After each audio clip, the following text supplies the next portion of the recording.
Well, Joe, looking at Joe DiMaggio and Stan Musial just brings to mind the fact that these World Series brings the best in baseball together. Certainly does that, all right, Ernie. And I can imagine that Musial and DiMaggio will be talking about the 42 World Series, which was the first one for the man. And he is just having a great time as he poses for pictures with the great Yankee Clipper DiMaggio. Whitey Ford continues to warm up, and Whitey, of course, no stranger to these World Series. But I tell you something, and you can't help but think about it. You see them here every October, and as the guys kid about it, they seem to hang around that extra week.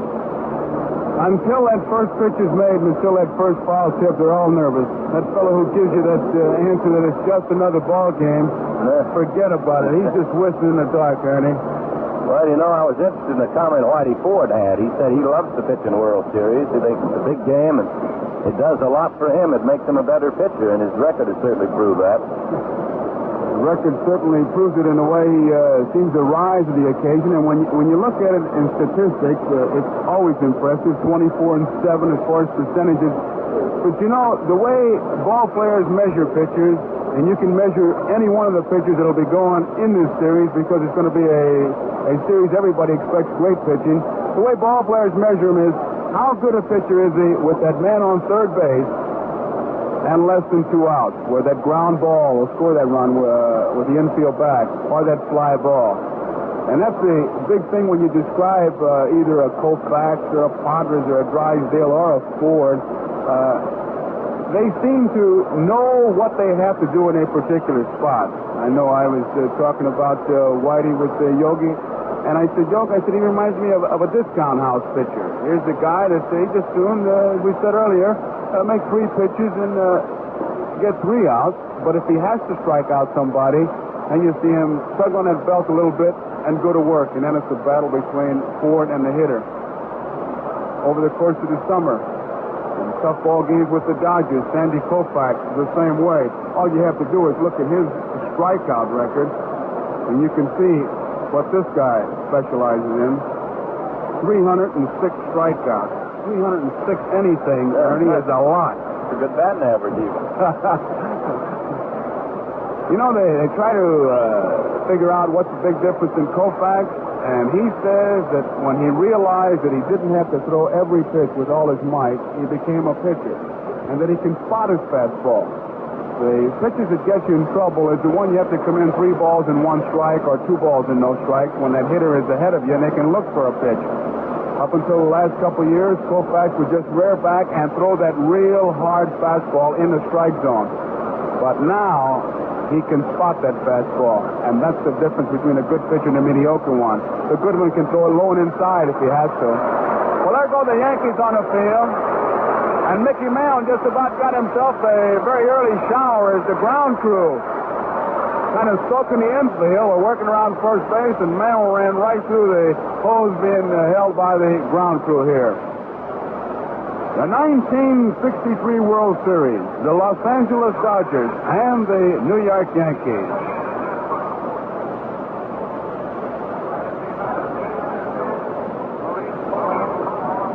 Koufax has just finished his warm-up tosses. Ford continues to warm up with his coach, Jim Hagan.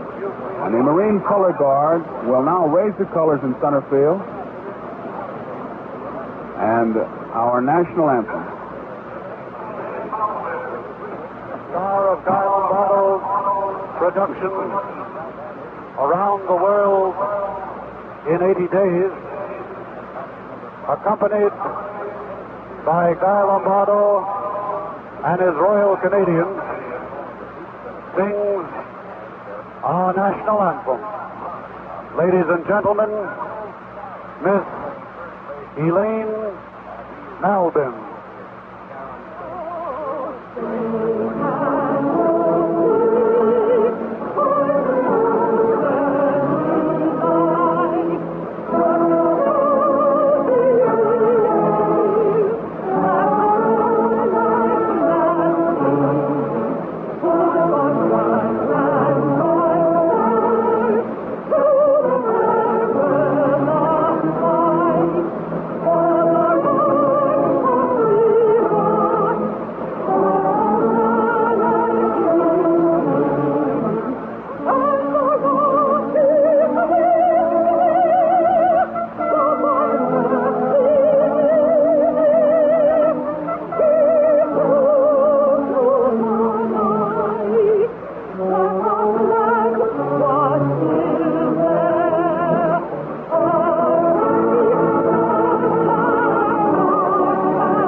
pause 10 seconds for station identification. Play safe and serve your guest Saratoga Vichy, the perfect mixer. Everyone likes world-famous Saratoga Vichy's dry taste. Makes any mixed drink taste better. Get Saratoga Vichy with the bright yellow label. WGY Schenectady. The 1963 World Series about to get underway. Whitey Ford has just finished his warm-up process. He is headed for the Yankee dugout, and right next to it is Stan the Man Musial. Seated alongside the Commissioner of Baseball, Commissioner Ford Frick, and the Yankee great, the Yankee Clipper Joe DiMaggio. And Musial will throw out the first ball to get this great World Series underway. All the Yankees poised on the top step of the dugout. They want to see this. The Dodgers the same way on the third base side. The crowd starting to rise to its feet. Joe DiMaggio. DiMaggio standing. You can hear in the background the applause for the Yankee great. He hands that baseball to Stan the Man Musial.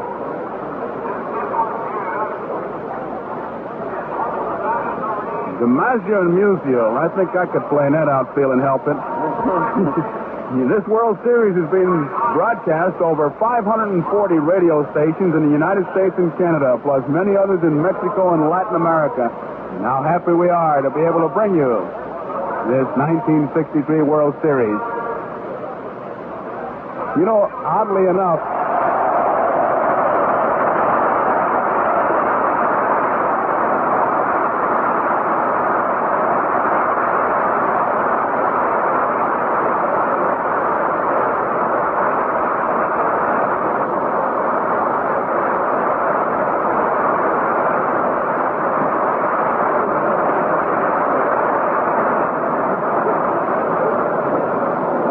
to say, oddly enough, they both looked nervous as they stood there, DiMaggio and Musial, and what a tremendous feeling came over this ballpark as Stan the Man threw out the first ball, and now both DiMaggio and Musial through the Yankee dugout to watch this 1963 World Series.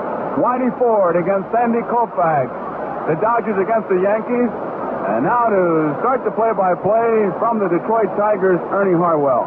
Thank you, Joe, and hi, everybody. Well, Joe, it just shows you Stan started out as a minor league pitcher, and he made the World Series pitching, didn't he? Yes, he did, Ernie.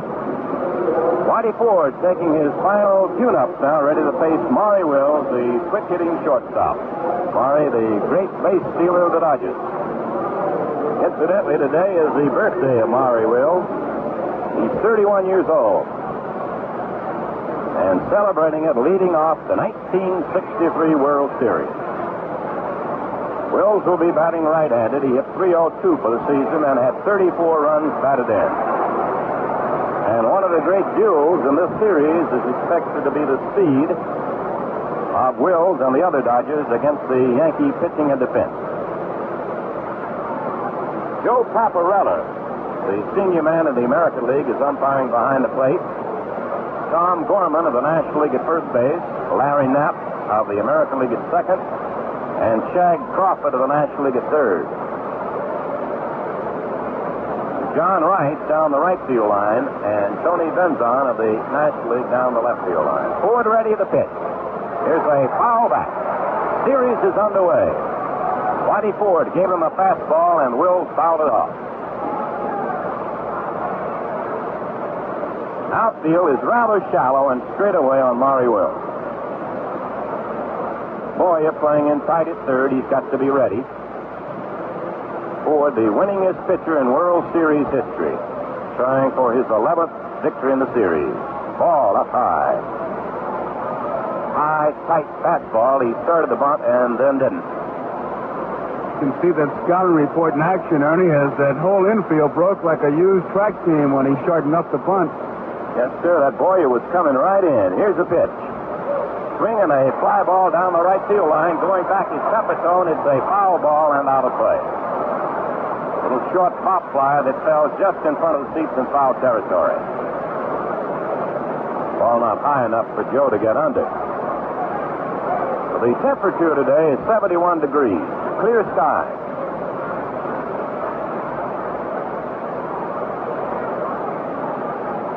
Wills stepping back into the batter's box. The World Series just getting underway at Yankee Stadium in the Bronx. Whitey Ford winds and pitches. Here's a strike. Oh, he struck him out. Ford plays the fastball on the outside corner, and Maury Wills is called out on strike. Here's Jim Gilliam now, another switch hitter. There are 4 switch hitters in the series, 2 on each side. Man who impressed for the Yankees. Gilliam batted .282 last year, this season. There's a foul back and out of play. Back on the screen, swinging on the person. It's a double plus when I get that Wills because he's a key man on the offense for the Dodgers, and Gilliam is a much better hitter with Wills on because he likes to hit with that infield broken up, and Wills, of course, a good runner. So Ford solves 2 problems by getting Wills. Jim Gilliam waiting. Here it comes. He swings a rounding ball to short. Kubek grabs it. The throw to Pepitone in time. 2 up and 2 down.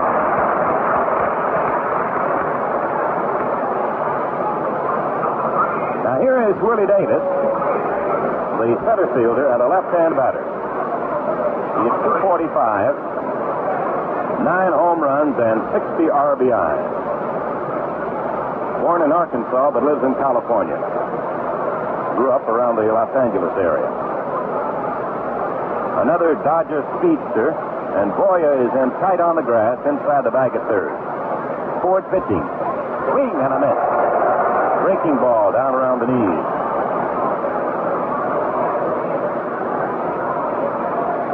The 7th opening World Series game for Whitey Ford. He delivers. It's a strike. Fastball that time. Strike 2, the count on Willie Davis. The first 2 Dodgers had gone down 1-2 against Whitey Ford here in the opening inning. Now Whitey ready, delivers.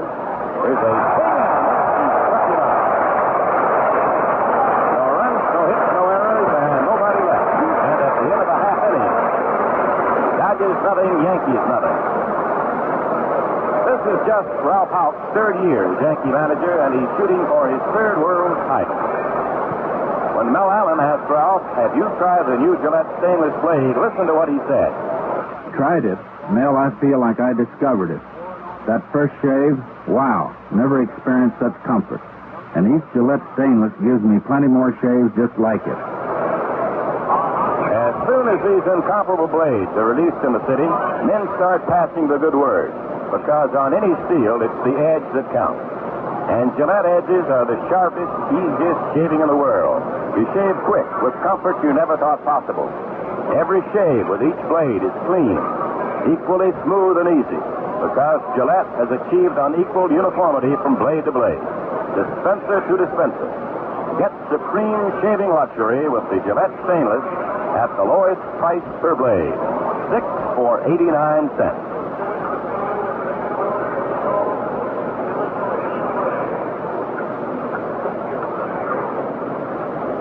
Now Sandy Koufax takes to the mound.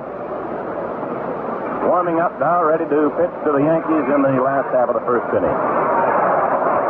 Ernie, I think the Dodgers already set a pattern as far as what they're thinking about in regards to Whitey Ford. Nobody was taking any pitches. They were jumping on the first good pitch that Whitey threw in there.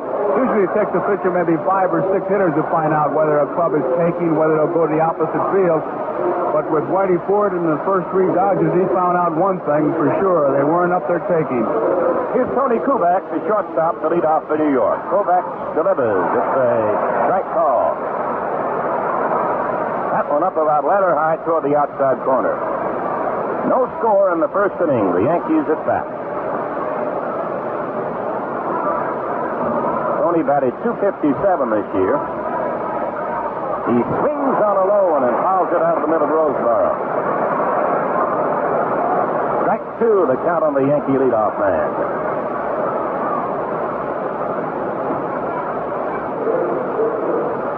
Center fielder Willie Davis, a little bit to left center. Kubek hits to all sides. There's a very wide pitch, and the count is 1-2. Both these pitchers in this game grew up around New York. Whitey Ford out in Queens, Koufax in Brooklyn. Koufax is more of a basketball star in his youth than baseball. Here's a swing and a miss. He struck him out on a curveball. Sweeping curve lands Tony Kubek. Joe, they say it's bad luck to strike out that first man. Each pitcher did it. Yeah, but I'm the other way. You can't strike out 27. You don't get that first one. And I'll say one other thing, Ernie. That the fellow who thought that the curveball is an optical illusion, I wish he'd get him to this ballpark today because both these guys seem to have great curveballs going. Here's Bobby Richardson, who hit 265 this year. He swings and misses. One strike on the boy from Sumter, South Carolina, Bobby Richardson.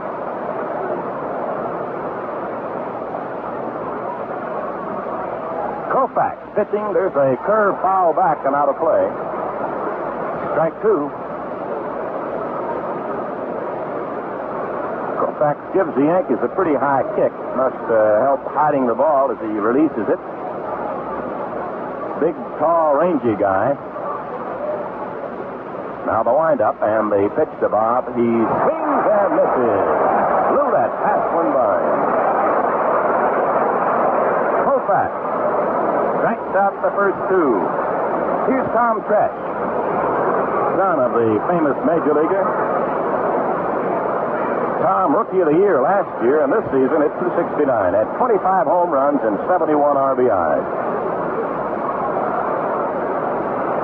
Outfield bends around to left, batting right-handed. Here's the ball outside.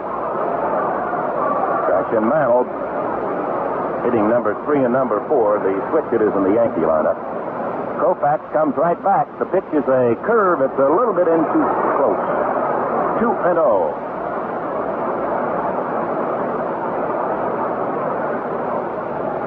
First time a batter has been ahead of a pitcher in this game yet. There's a slow curve over. So all varieties, don't they, Joe? And from all different angles, there's a tip-off on his Koufax, Ernie. 2 balls and no strikes. Not only a curveball, but he let up on it. That'll pop your shoestrings every time. Now they wind up and they pitch. Tresh swings and fouls it upstairs, out of play. 2-2 the count on Tom. I think as the game progresses, 2 big factors here. The high sky, there are no clouds that help on those pop flies, and the shadows. Once the shadows cover home plate, these 2 guys who can really fire, it's going to help the pitcher. Shadow right now is cutting across behind the plate. It won't be very long before it's across in front. Here's the pitch. It's a strike call. He struck him out. Koufax strikes out for 5. No runs, no hits, no errors, and nobody left. And at the end of 1 full inning, Los Angeles nothing, New York nothing. Here's the biggest pen bargain going, the Papermate refill, and that means free refills. Yes, buy one famous Papermate piggyback pen for just $1.69, get an extra piggyback refill free. Or buy a handsome Papermate Capri pen for just $1.95, get an extra jumbo refill free. Yes, you get Papermate quality and free refills too. You know, Papermate pens never skip. They even write over butter. And every Papermate is guaranteed. It must write or we replace it. Now's the time to get yourself or anyone in your family a new Papermate pen while this free refill offer lasts. Buy a Papermate piggyback pen for $1.69. Get an extra piggyback refill free. Or buy a Papermate Capri pen for $1.95. Get an extra jumbo refill free. Come to the Papermate refill now, wherever Papermate pens are sold.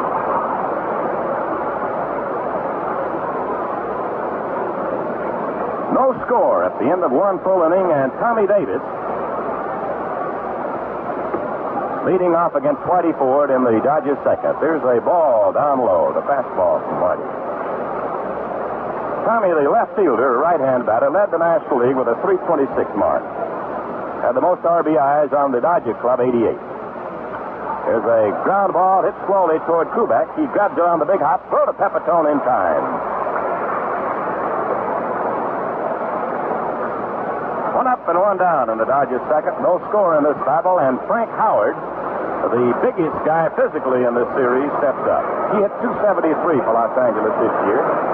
Had the most home runs for them, 28, and knocked in 64 runs. big behemoth from Green Bay, Wisconsin. He takes a fastball outside from Whitey Ford.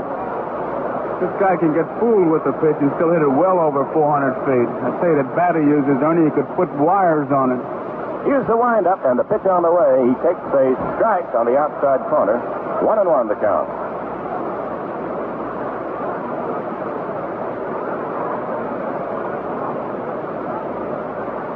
Outfield deep and a little bit to left, the infield back. One out, nobody on, no score, second inning. There's a drive into center field. Mantle is going back, still going. It is over his head, up against the fence. The first hit of the game. Howard goes in standing with a double.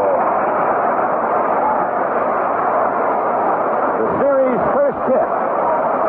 A long drive into deep left center over the head of Mickey Mantle, and Howard is on with a two-bagger. Looked like a low fastball or a low slider. It was inside, and the big guy jumped on it, and he hit it to the deepest part of his ballpark and hit that wall on a fly. Tremendous power. Here's Bill Skowron now, the ex-Yankee, back to play against his old teammate. This will be the 8th World Series for Skowron. As a Dodger this year, he batted .203 and had 4 home runs and 19 RBIs. He appeared in 89 games. Facing Whitey Ford. Man on second. Howard, one man down. No score, second inning. The pitch is a ball outside.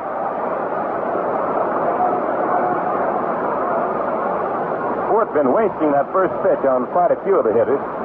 The outside fastball to open them up. Now the set by Whitey, who looks to second. The pitch to Skowron is swung on a bounding ball up the middle. It is through for a base hit. Howard is rounding third.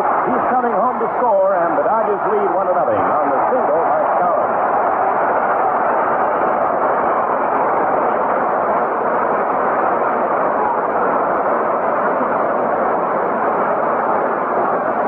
Bill Skowron, the ex-Yankee, hits a grounder through the box, scoring Frank Howard from second, and the Dodgers take a 1-0 lead in the first game of the World Series.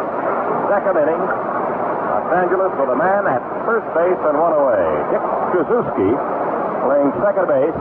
A right-hand batter now faces Whitey Ford. He had 226 this year in 104 games. Ball up high, fastball outside. Ford's been giving him that fastball outside quite a bit on that first pitch, Joe. He's got an idea they'd be jumping on that first ball and being first ball hitters, and if they are, they're going to have to hit his pitch.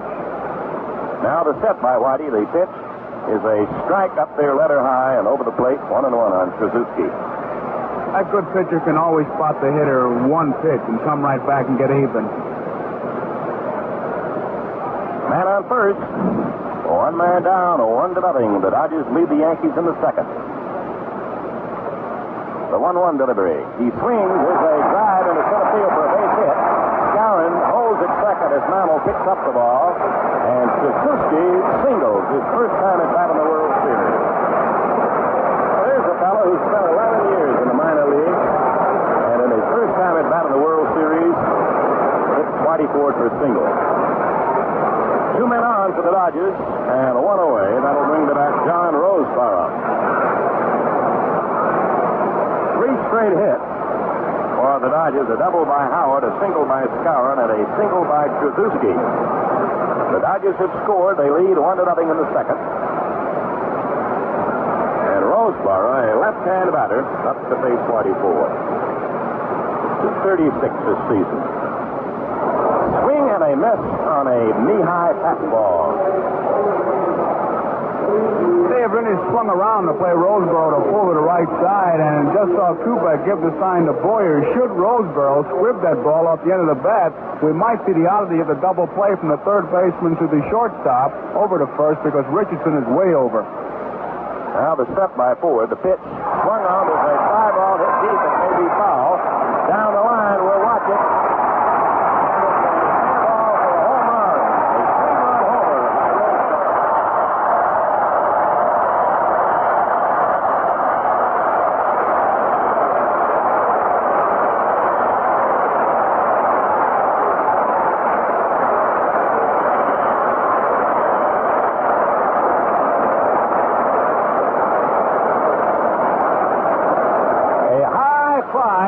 right field foul line, the holding line all the way, and went in the seats in fair territory. A home run. It's 4-0 Los Angeles.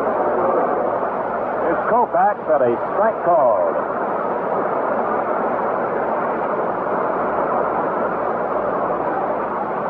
Whitey Ford into action, delivers, swing and a miss by Sandy. 2 strikes on him now. The Dodgers breaking in front here with 4 runs in the second inning. The pitch is swung on and popped foul out of play back upstairs. 2 strikes. Well, this is the 7th World Series game for Roseboro, but that's his first home run in series competition. 4-0 Dodgers lead. The pitch on the way. Swings is a fly ball to short right. Maris is there, backs up a step or so now and makes the catch.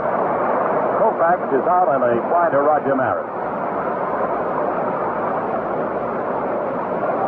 Means there are 2 down with the bases empty, and Maury Wills, who struck out to start the ball game, will be up for his second turn. After Tommy Davis bounced to short, the Dodgers came up with 4 straight hits off Whitey Ford. A double by Howard, singles by Skowron and Satuski, and then the 3-run homer by Roseboro.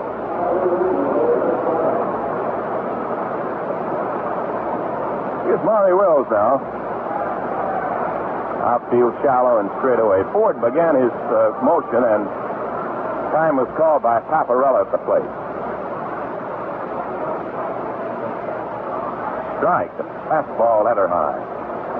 And Will's doing a lot of little things that make a good leadoff man, trying to give Koufax a little breather. He stalled a little bit for time, then took a pitch. Here's another strike, a curve over.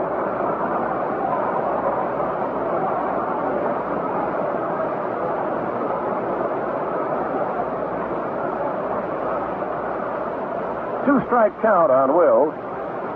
Ford delivers. It's a strike caught on the inside corner. Struck him out. That's the 3rd strikeout for Whitey Ford. And in the Dodgers' second inning, they pick up 4 runs on 4 hits. There were no errors and nobody left. And at the end of 1 1/2 innings, Los Angeles 4, New York nothing.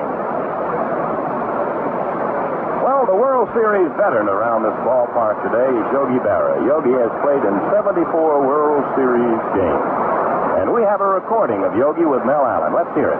Tell me, Yogi, how long you been shaving with a Gillette Slim Adjustable Razor? Over a year now, Mel, but I still can't get over the smooth, easy shaves I get. And clean, really clean. Yogi goes for the easy, clean shaves he gets with a Slim Adjustable Razor. So will you. Its exclusive dial-position micrometer dial lets you choose the exact blade setting to suit your skin and beard. And its compact shaving head lets you get into those hard-to-reach spots with ease. For tops and shaving convenience and refreshment, use extra rich, foamy instant lather shave cream. Get them all right now to savings as a Gillette World Series special. Slim Adjustable Razor with Super Blue Blades, plus foamy, regular, or menthol. A $2.29 value for only $1.79. You save 50 cents.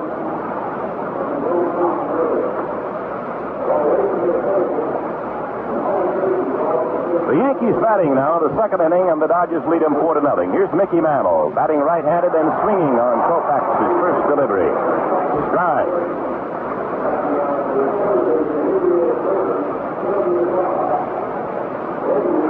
Koufax struck out the first 3 men he faced. There's a ball up high, 1-1.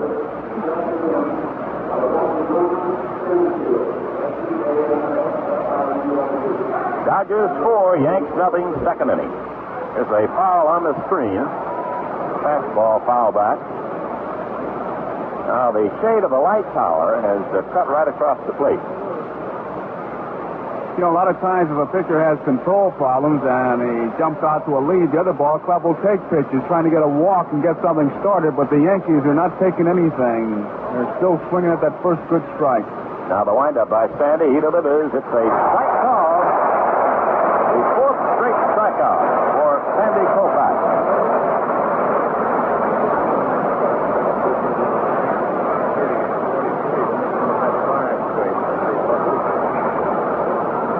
Here's Roger Maris. Roger, who has been out of the lineup with injuries, as has Mickey Mantle throughout the year. Up to face Koufax, and the left-handed batter looks at a high fastball, ball one. Now it's at 269. He appeared in only 89 games. At 23 home runs and 53 RBIs. There's a tap hit toward first base, may be foul. It is rolling into foul territory and picked up there by Skowron. Mort Cooper in 1943 in the World Series, pitching for the St. Louis Cardinals against the New York Yankees, struck out the first 5 batters that he faced. Koufax has a chance to tie that record if he can get Maris on strikes. There's a foul ball. It's past the Yankee dugout on the ground. It's a little tap as he checked his swing.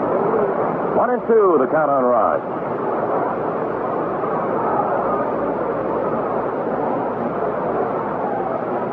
Well, the most consecutive strikeouts in a ball game in the World Series is 6. Now the 1-2 delivery. It's a ball outside. He curved him wide. A big sweeper. Gilliam is very wide to the back at third, almost playing into the hole between short and third. And Wills, the shortstop, pulled over towards second base. The windup, Sandy delivers. Swing and a miss. He struck him out.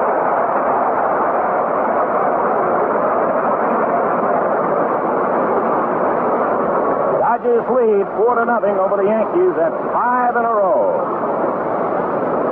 Tying the most consecutive strikeouts beginning a ball game. Now with Howard at bat, Koufax has a chance to tie the record of 6 anytime in the ball game. There's a high foul fly, may be in play. Here comes Roseboro over near the seats in front of the Yankee dugout and makes the catch. Reaching almost in to pull it to his mitt. The Yankees in the second. No runs, no hits, no errors, and nobody left. And at the end of 2, Los Angeles 4, New York nothing. Well, John Roseboro made a nice catch right there, and we taped a recorded chat that Vince Scully had with John. Here it is. Tell me, John, have you tried the new Gillette stainless blade? You bet I have, Ben, and I still find it hard to believe any blade could give you such a comfortable shave. So many of them, too. The Gillette stainless is really top. That, in effect, is what men are saying about the new Gillette stainless blade, because on any steel, it's the edge that counts. And Gillette has the sharpest, easiest shaving edges in the world. One blade will prove to you these superb mirror finish edges on long-lasting stainless steel can mean in comfort and convenience. The first shave, smooth, easy, almost beyond belief. More just like it in every blade. But beyond that, blade after blade, you'll find unequaled uniformity. Get the dispenser of 6 incomparable Gillette stainless blades for 89 cents, the lowest price per blade. Whitey Ford on the mound now, pitching to Jim Gilliam, and the right-hand batter takes the ball down low. Ball 1 on Jim. 4-0, the Dodgers lead in the third. They scored their 4 in the second off Whitey Ford. There's a high foul fly. It'll be back at the plate at auto play. 1-1 on Gilliam. This World Series for Gilliam. He's the veteran in pointed series on this Dodger ball club. Ford ready, pitches. There's a ball up too high, 2-1. Jim was born in Nashville, now lives out in Los Angeles. Frank Howard opening the surge in the second with a double, then Skowron and Suzuki singled, and Roseboro followed with a home run to give the Dodgers their 4. There's a drive into right center for a base hit. Mantle over the glove side to field the ball, and Gilliam has a leadoff single here in the Los Angeles third. That'll bring up Willie Davis, the willowy left-hand batter, who plays center field for Walter Austin. Davis struck out to end the first inning. Elston Howard has motioned over to the Yankee bench. Let me know something with Gilliam on, because Davis, the left-hand hitter, is screening him. He squares, he bucks the ball and misses. Strike 1 on Davis. Oh, boy, almost on top of Willie on that one. Ernie, he's going to have to make that first baseman feel that ball because that boy is looking right down his Adam's apple.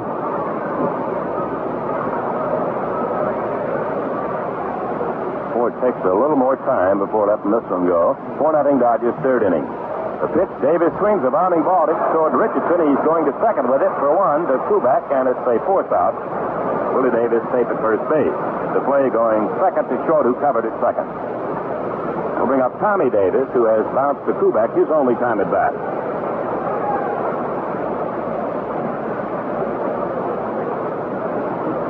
Dodgers 4, Yanks nothing, third inning, the opening game of the 1963 World Series. Marty Ford, who won 24 in the regulation campaign, pitching against Koufax on a bright sunny afternoon.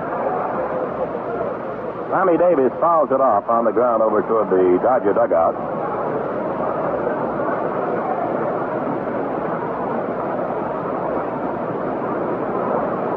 Willie Davis on first base on the fourth. One away here in the third.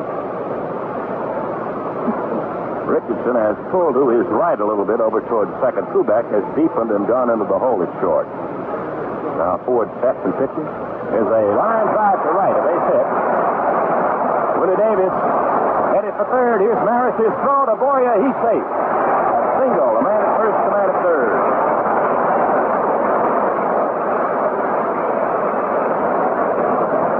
They told us that fella could go from first to third, Joe. One of the best descriptions I've ever heard of Willie Davis, Ernie, is that he will make a stand-up double into a slide-in triple. And he just about did that because Maris uncorked a fine throw, but I'd tell you they'll first and third and grab that brass ring every time. They don't even look for where the ball is or look for a sign. They just take for granted they should be on third base when that base hit is to right field. Well, here's that big right-hand batting outfielder now, Frank Howard. Started the damage against Ford in the second with a long two-base hit. He's up with a man at first and a man at third and one away. He swings a ground ball foul down past third base. One strike on Howard.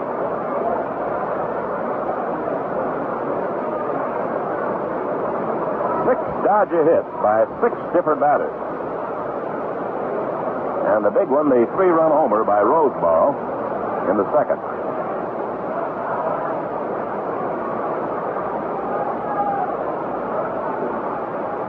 Here's the set by Ford. He pitches. There's a pop foul back of the plate. Here comes Elston Howard near the screen and makes the catch. Now the runners are holding. As Boyer came in to cover the plate, Richardson went over to third to be there. Ford also came in at the plate. Kubek took care of second. So that means there are runners at first and third with two down now instead of one down. And here's Skowron. Skowron, who knocked in the first run, he singled Howard home in the second. The Big Moose facing Whitey Ford. 4-0 Dodgers, third inning. There's a drive to left center, base hit. Willie Davis scores. Tommy Davis headed for third. It'll be a single, another run in, 5-0 Dodgers. Second RBI for Skowron, his second hit. His seventh hit for Los Angeles. Runners are at first and third with two down. And Dick Tracewski, who singled his first time at bat in the World Series, will be up again. Ford ready, delivers. Here's a ball outside. Ball one.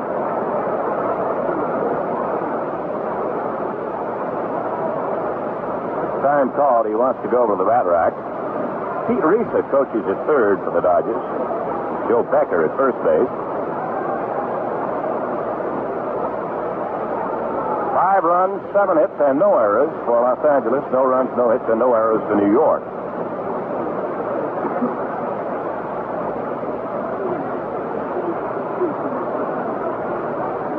Ford looks him over. He bends in at the knees. Tracewski does. Here's a pitch. Swung on a ground ball to third. Boyer gloves it. Toss to Richardson at second for the fourth out. And that retires the side. So the Dodgers get 1 run on 3 hits. There were no errors and 2 left. And at the end of 2 1/2 innings, Los Angeles 5 and New York 7. Well, that Bobby Richardson, quite a ball player. Top fielder, good hitter, and quick on the bases. He's been on the go all season. But Mel Allen slowed him down and recorded the answer to this question. Say, Bobby, how long have you been shaving with a Gillette Slim Adjustable Razor? Over a year now, Mill. I've got a heavy beard and tender skin, so I need the Slim Adjustable Razor to get the kind of shave that's just right for me. Clean and comfortable. Comfortable, close shaves, quick and easy shaves, enjoyed by millions of men who own a Gillette Slim Adjustable Razor. It has Gillette's exclusive micrometer dial that gives you a choice of 9 different blade settings. Lets you pick the one that's right for your skin and beard. Now get everything you need for clean, easy, all Gillette shaves at a savings for the World Series special. Slim Adjustable Razor with Super Blue Blades, plus foamy instant lather shave cream, regular or menthol, to super soak your beard throughout your shave. A $2.29 value, yours for only $1.79. You save 50 cents.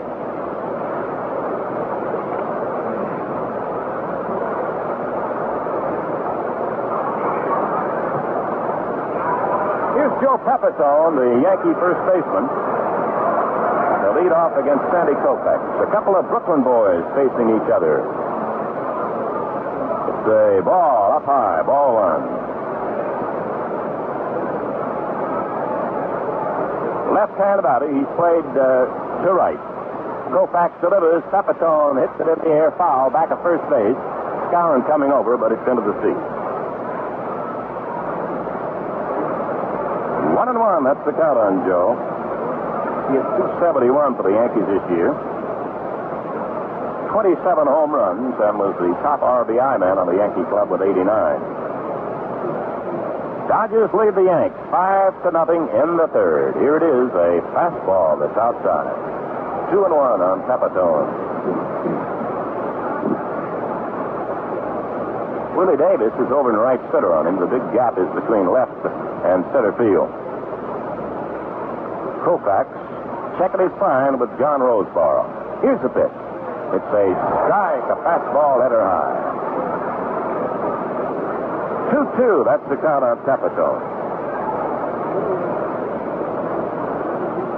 Koufax struck out the first 5 men he faced, then got Elston Howard on a foul fly. There's a swing and a miss. He struck him out. Sandy's got that strikeout pitch working. He's been using a slow curveball, looks like, to start his strike streak, and then comes in with that good fastball. I tell you, Ernie, you could break in a new glove in 4 innings the way he's popping it. Wouldn't take long, would it? Just Clete Boyer now, 251 hitter for the year. And the left-hander delivers to him, swing and a miss on the fastball. The shadow we were talking about now has cut right across the plate, adding to the pitcher's effectiveness. Here it comes. He swings a bounding ball off the glove of Koufax back to second. Krasuski throws to Skowron in time for the out. That's the first ball that's been hit on the ground.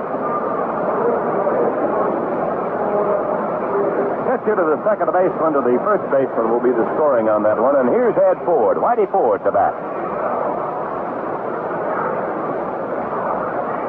There's a swing and a little pop fly over near third base. Gilliam shading his eyes, makes the catch in fair territory, and the side out 1-2-3. No runs, no hits, no errors, and nobody left. And at the end of the first 3 innings, Los Angeles 5, New York 0.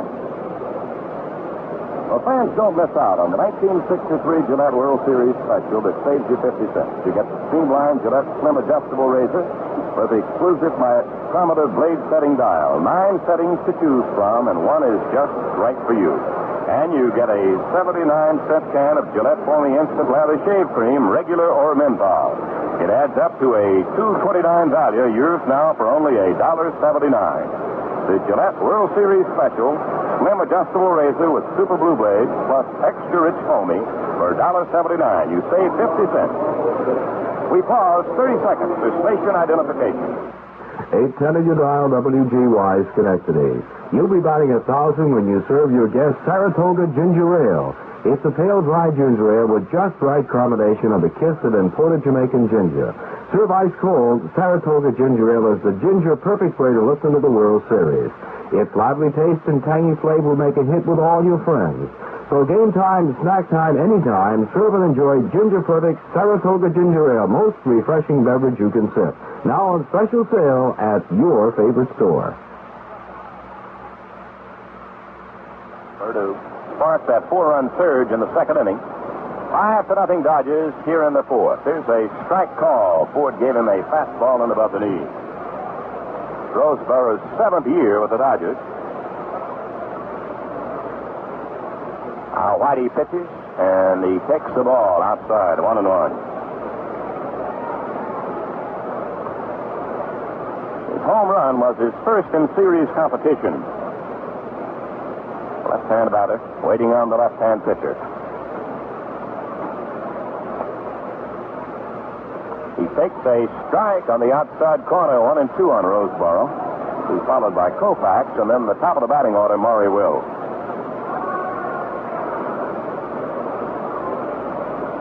John was born in Ashland, Ohio, but now lives in Compton, California. Here's the pitch. He swings and misses. Struck him out on a wide one. Had him going fishing on that one a little bit. So there's one out and nobody on. In the Dodger fourth, they lead 5-0, and here comes Koufax to bat. Listen to the ovation.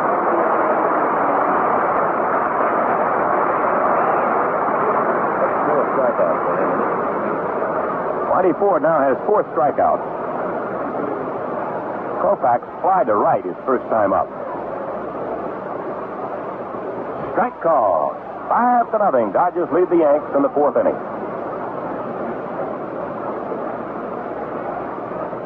Outfield shallow and straight away. The infield back.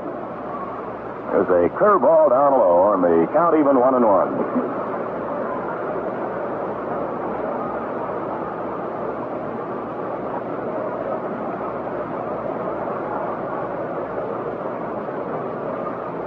Ford has slowed his pitching pace a little bit now. He's stepped back, rubbed up the baseball. 5-0, Dodgers lead. Here's the windup. Here's the pitch. Swinging a foul ball on the ground behind the plate. 1-2. The 9th World Series for Whitey Ford. First one back in 1950, and with all the great pitching records he's had, he's won 20 games only twice. Here's a ground ball foul. It's down toward third. Still a 1-2 count on Koufax.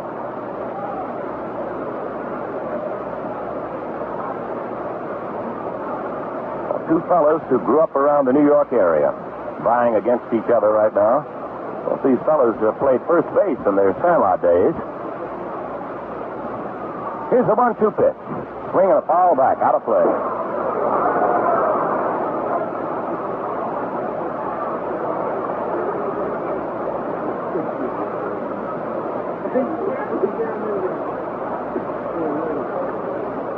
The Dodgers broke loose with 4 runs in the second. They added 1 in the third. And the Yankees, so far, have not had a runner. Here's the windup by Whitey. He delivers. There's a foul ball back of the plate. And he just getting a little bit of that one. Fouled it off. Whitey throwing a lot of curveballs. You know, Koufax has really improved as a hitter and used to be. In fact, his own manager said he once gave him a take sign with 3 balls and 2 strikes. It used to be that whenever Koufax would hit a foul ball, it meant that he broke a slump. But he's gotten to where he gets that bat on that ball pretty good. 1 out, nobody on. The 1-2 pitch from Whitey. Swing a ground ball to third. Boya has it. The long throw to Pepitone in plenty of time. And they're 2 up and 2 down in the Dodger fourth inning. We'll bring the top of the batting order, Maury Wills, up now. Koufax is running back, and Wills is trying to stall to give Koufax a chance to at least get his breath. Paparella behind the plate is motioning to Wills to get on up there, but that's just one of the little things that a leadoff man has to do. And many times the manager will ask you to take the first pitch. And now Wills, another little trick, asked to take a look at the baseball. Now, you know Koufax couldn't have damaged it too much. Every little bit helps, Joe. Yes, sir. They scrounge and they fight for him. 2 out, nobody on. In the fourth inning, Wills takes the fastball high from Whitey Ford, ball 1. Dodgers ahead 5-0 in the opening game of the 1963 World Series. The windup, the pitch. It's a ball down low. 2-0 the count on Maury. Turned switch hitter at Spokane. Bobby Bragan suggested he be switch hit and taught him how to do it. There's a drive steered by Ford right at the mound. A line drive about knee-high to Whitey, and he made a good glove hand catch of the ball. No runs, no hits, no errors, and nobody left. And at the end of the first half of the fourth, Dodgers 5, Yankees 0. Well, one of the big guys on the Dodger pitching staff is Don Drysdale. And Don was talking with Vince Scully not long ago. Let's listen in. Hey, Don, that's a real clean-looking shave you've got there. Sure, Vin. It's a Gillette shave. Nothing like it to keep a man looking his best. And there's nothing like it for comfort. Don Drysdale and millions of men know the easy way to look and feel their best. A quick, refreshing all Gillette shave. Foamy, instant, lavish shave cream gives whiskers a super soaking. Keeps them moist from first easy stroke to last. Slip a super blue blade in your slim adjustable razor and dial the blade setting that's just right for your particular skin and beard. Gillette's exclusive micrometer dial has 9 settings. Lower numbers for lighter beards, higher numbers for heavy beards. Right now, as a Gillette World Series special, get the slim adjustable razor with super blue blade plus foamy, regular or menthol for only $1.79. It's a $2.29 value, so you save 50 cents.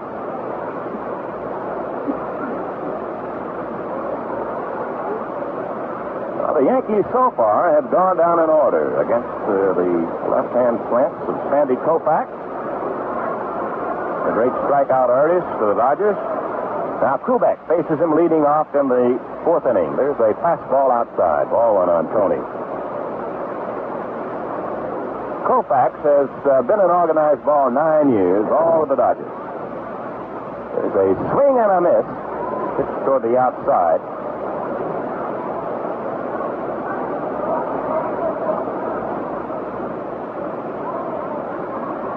The windup by Sandy, the left-hander delivers, and Kubek looks at a strike called in just above the knees. 1-2. Los Angeles had 5 runs, 7 hits, and no errors. The Yankees have no runs, no hits, and no errors. The Yanks now at bat in the 4th. Swing and a miss. He struck him out. The low curveball. Joe, that's a tough one to hit. It's a tough ball to get under when you come from right over the top. I tell you, Ernie, you get the feeling that you're hitting uphill and he's pitching downhill when you can come overhanded like that. And he's had good control, Koufax, of a let-up curveball, the one he just got Koufax, and that real good quick breaker. Here's Bobby Richardson now, and he takes the ball down low. Bobby struck out in the 1st inning. All 3 men fanned in the 1st inning. 7 strikeouts for Sandy Koufax. Swing and a miss. 1-1 on Richardson. There's a fellow they have to guard all the exits against. He hits to every field. Also an excellent bunter. Koufax pitching. There's a grounder hit toward first base. It's rolling into foul territory now. Picked up there by Bill Skowron.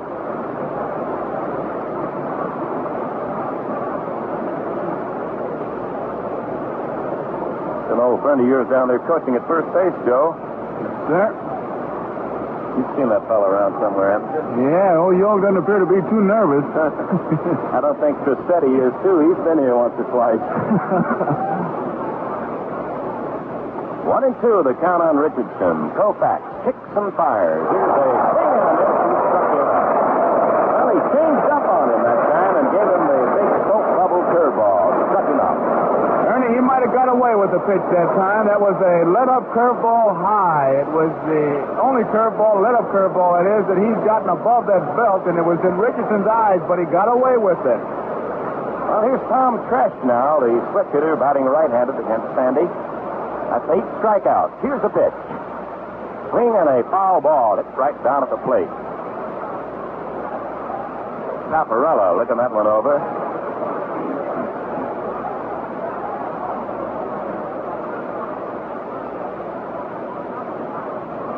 Dodgers 5 and the Yankees nothing in the 4th inning. The Yankees have the bases empty and 2 away. They've not had a base runner yet.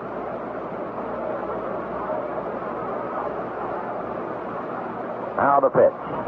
It's a ball just off the corner. 1-1.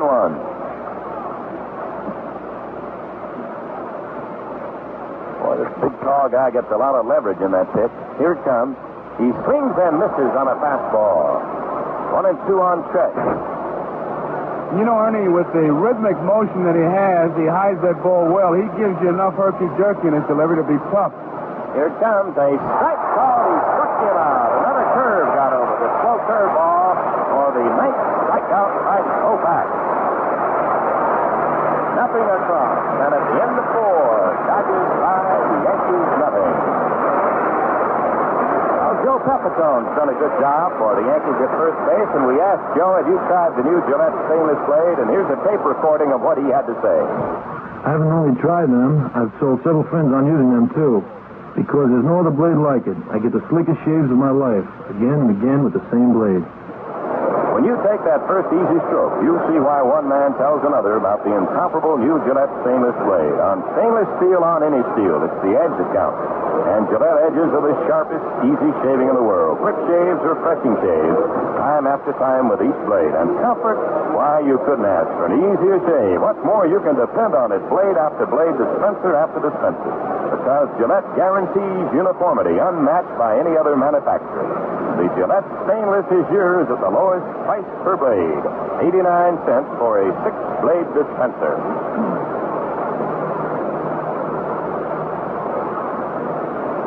Five to nothing, Dodgers lead. Here's the 5th inning, and Jim Gilliam 1 for 2 against Whitey Ford. It's a ball down low on Jim, ball 1. Batting right-handed against the Yankee left-hander.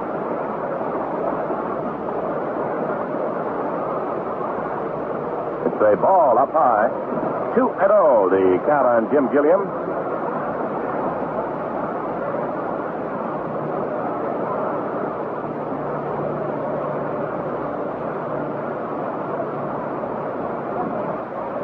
The windup and the pitch on the way. It's a ball low and outside. 3-0, the count.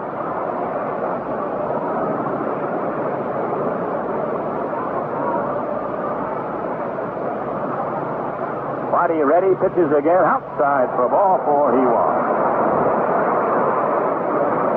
Here's the first base on balls in the game.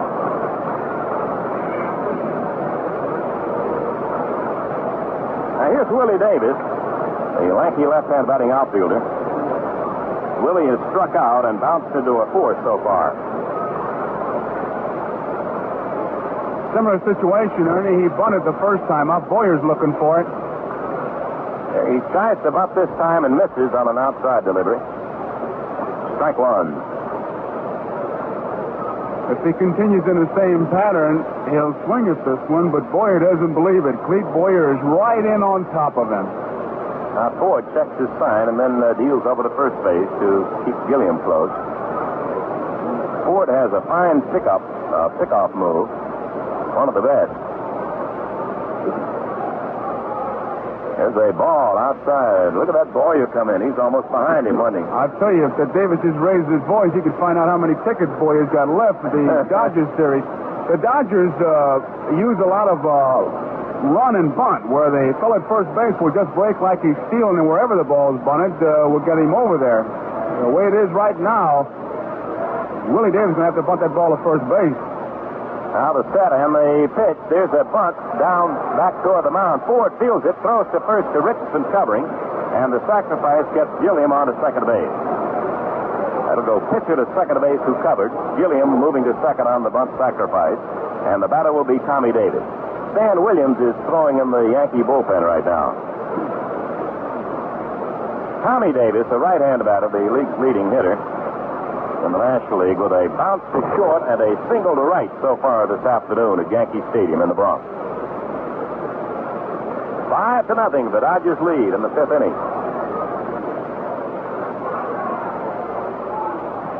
Gilliam bluffed back by Whitey Ford as Richardson ducked in behind him.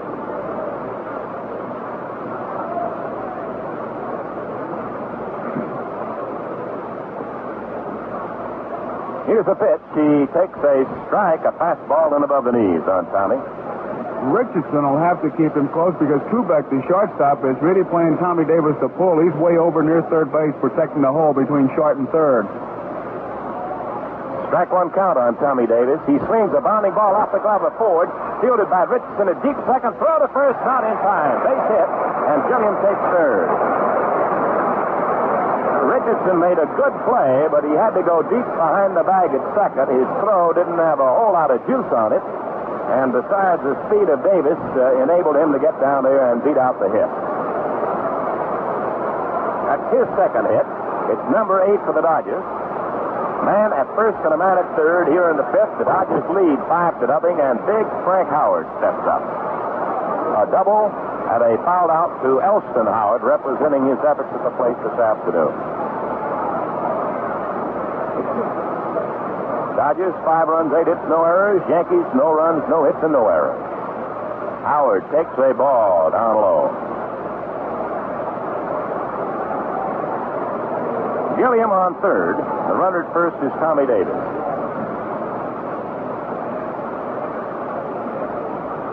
Ball on the count on Howard. Right-hand batter. Here it comes. He swings and nubs one back to Ford. Going to make the play at first. Holding at third is Gilliam. On to second goes Tommy Davis. And out at first is Howard. It's sort of a half-check swing, and the ball just dribbled back to the mound. So runners are now at second and third with 2 down, and Moose Skowron steps in. It'll be interesting to see this. Skowron hit the first pitch the last time up, and he got first base open. He'll have to hit Whitey's pitch if they don't put him on intentionally, which they're going to do, Ernie. I didn't think they'd give him a chance to hit with Krzyzewski coming up next. Well, that's the strategy of Ralph House to walk the ex-Yankee Skowron. It'll be the second walk off Whitey Ford. Ball 3 outside now, intentionally wide, and here comes the fourth one. So Skowron gets to walk, the second off Whitey, both in this inning. And the second baseman, Krzyzewski, will be the batter, right-hand batter, Dick Krzyzewski. Dick's a boy from Hynan, Pennsylvania. Told you he was in the minors 11 years before he got his first shot with the Dodger ball club. 2 out, the bases are loaded. 5-0. Dodgers lead the Yanks in the first game of the 1963 World Series. Well, the windup, the pitch. It's a ball down low. Low and in a little tight. The Dodgers scored 4 in the second, 3 of those on a home run by Roseboro. Added 1 in the third.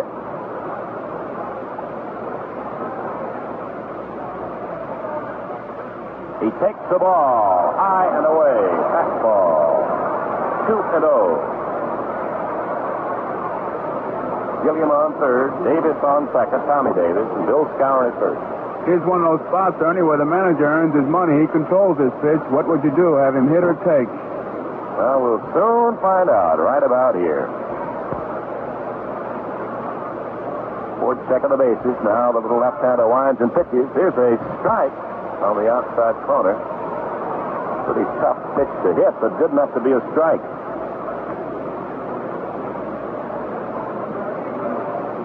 Krzyzewski the batter. 2-1 pitch coming up. 2 out, bases loaded. Ford winds, delivers. Here's a ground ball to third. Boyer has it. Tags the bag for the 4th out at third base on Tommy Davis to retire the side. So the Dodgers threaten but do not score in their half of the 5th inning. No runs on 1 hit. There were no errors, and 3 runners were left on base. And the score at the end of the first half of the 5th inning, Dodgers 5, Yankees nothing. The first half of today's game was brought to you by the Gillette Safety Razor Company. The second half of today's game is brought to you by Chrysler Corporation. Today's host, Plymouth.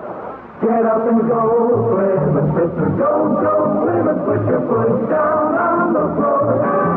You'll never know driving till you go on driving in a Plymouth 64. You thought you knew beauty, till a brand new beauty came to town to show you more. And when you're not out parking, you will find her parking in the driveway by your door. Get up and go, Plymouth, get to know Plymouth, try a Plymouth 64. Get up and go, Plymouth, go, go,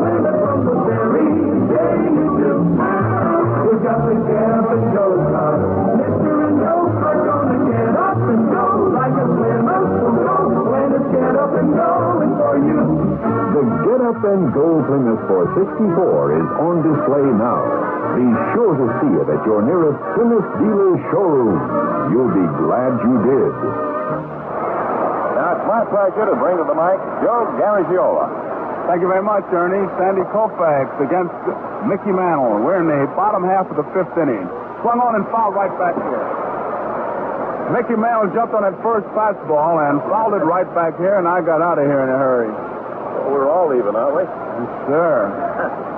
It's Koufax with a great fastball, a sharp-breaking curveball, and then he lets up on that curveball. He's had 3 real good pitches going for him. He has struck out 9. He leads 5-0. Strike 2. High fastball. You see a fellow like Koufax pitch, and it makes you wonder about all those trick pitches, those knuckleballs and the pound balls and the fork balls, because he's playing good old country hardball. He's rearing back and firing. 2 strikes, no balls. Mantle waits the pitch. Popped up foul, out of play. Count remains at 2 strikes.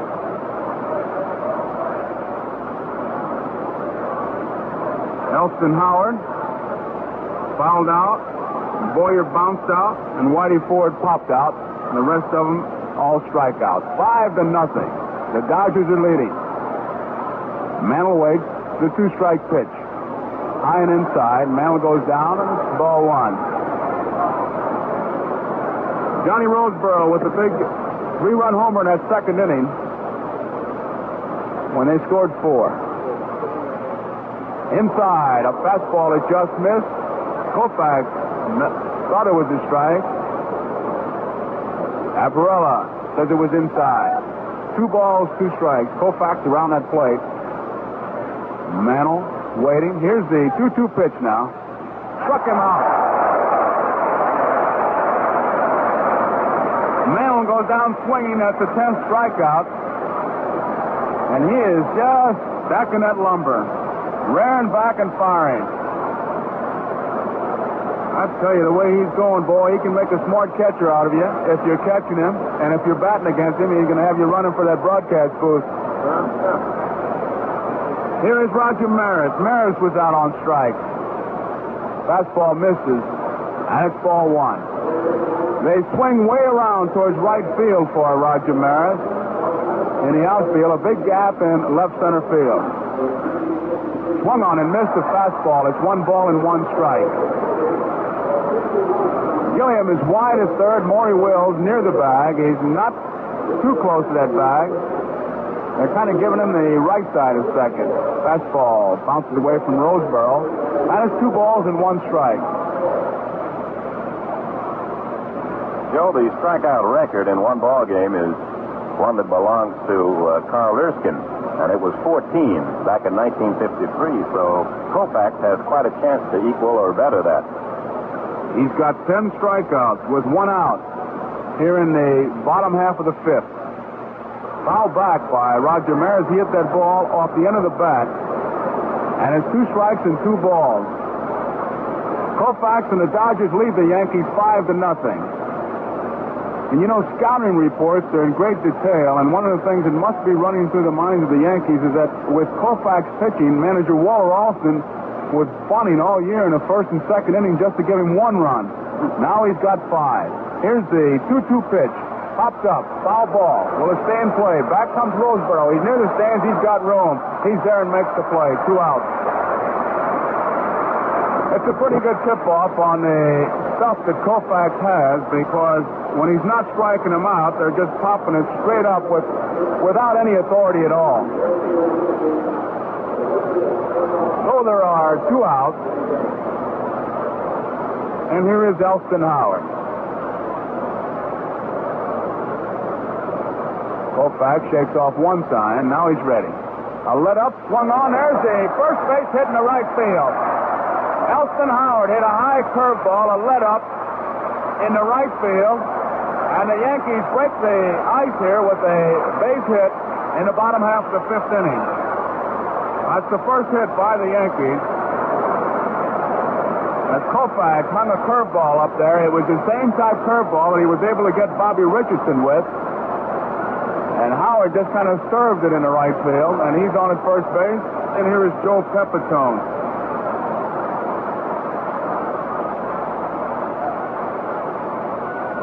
Fastball, a strike.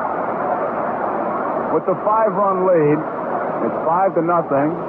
Moose Skowron playing behind the base runner, Elston Howard, at first base.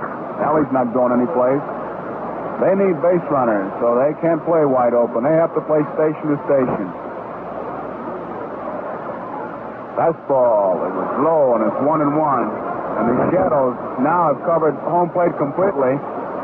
And I tell you, the way this Koufax is firing that ball, you're going to be hitting that fastball by sound. 1 ball, 1 strike. The pitch. Foul back, strike 2. It's 1 ball, 2 strikes, 2 outs. The base runner at first base is Elston Howard. The score 5-0. The Dodgers are leading. We're in the bottom half of the 5th inning.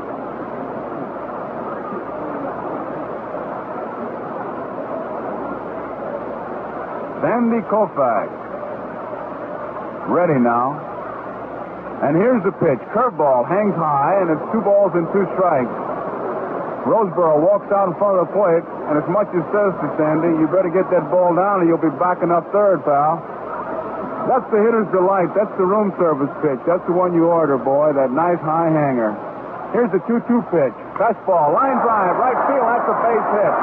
Howard, Elston Howard, stops as Frank Howard fires that ball into third on the fly to Jim Gilliam.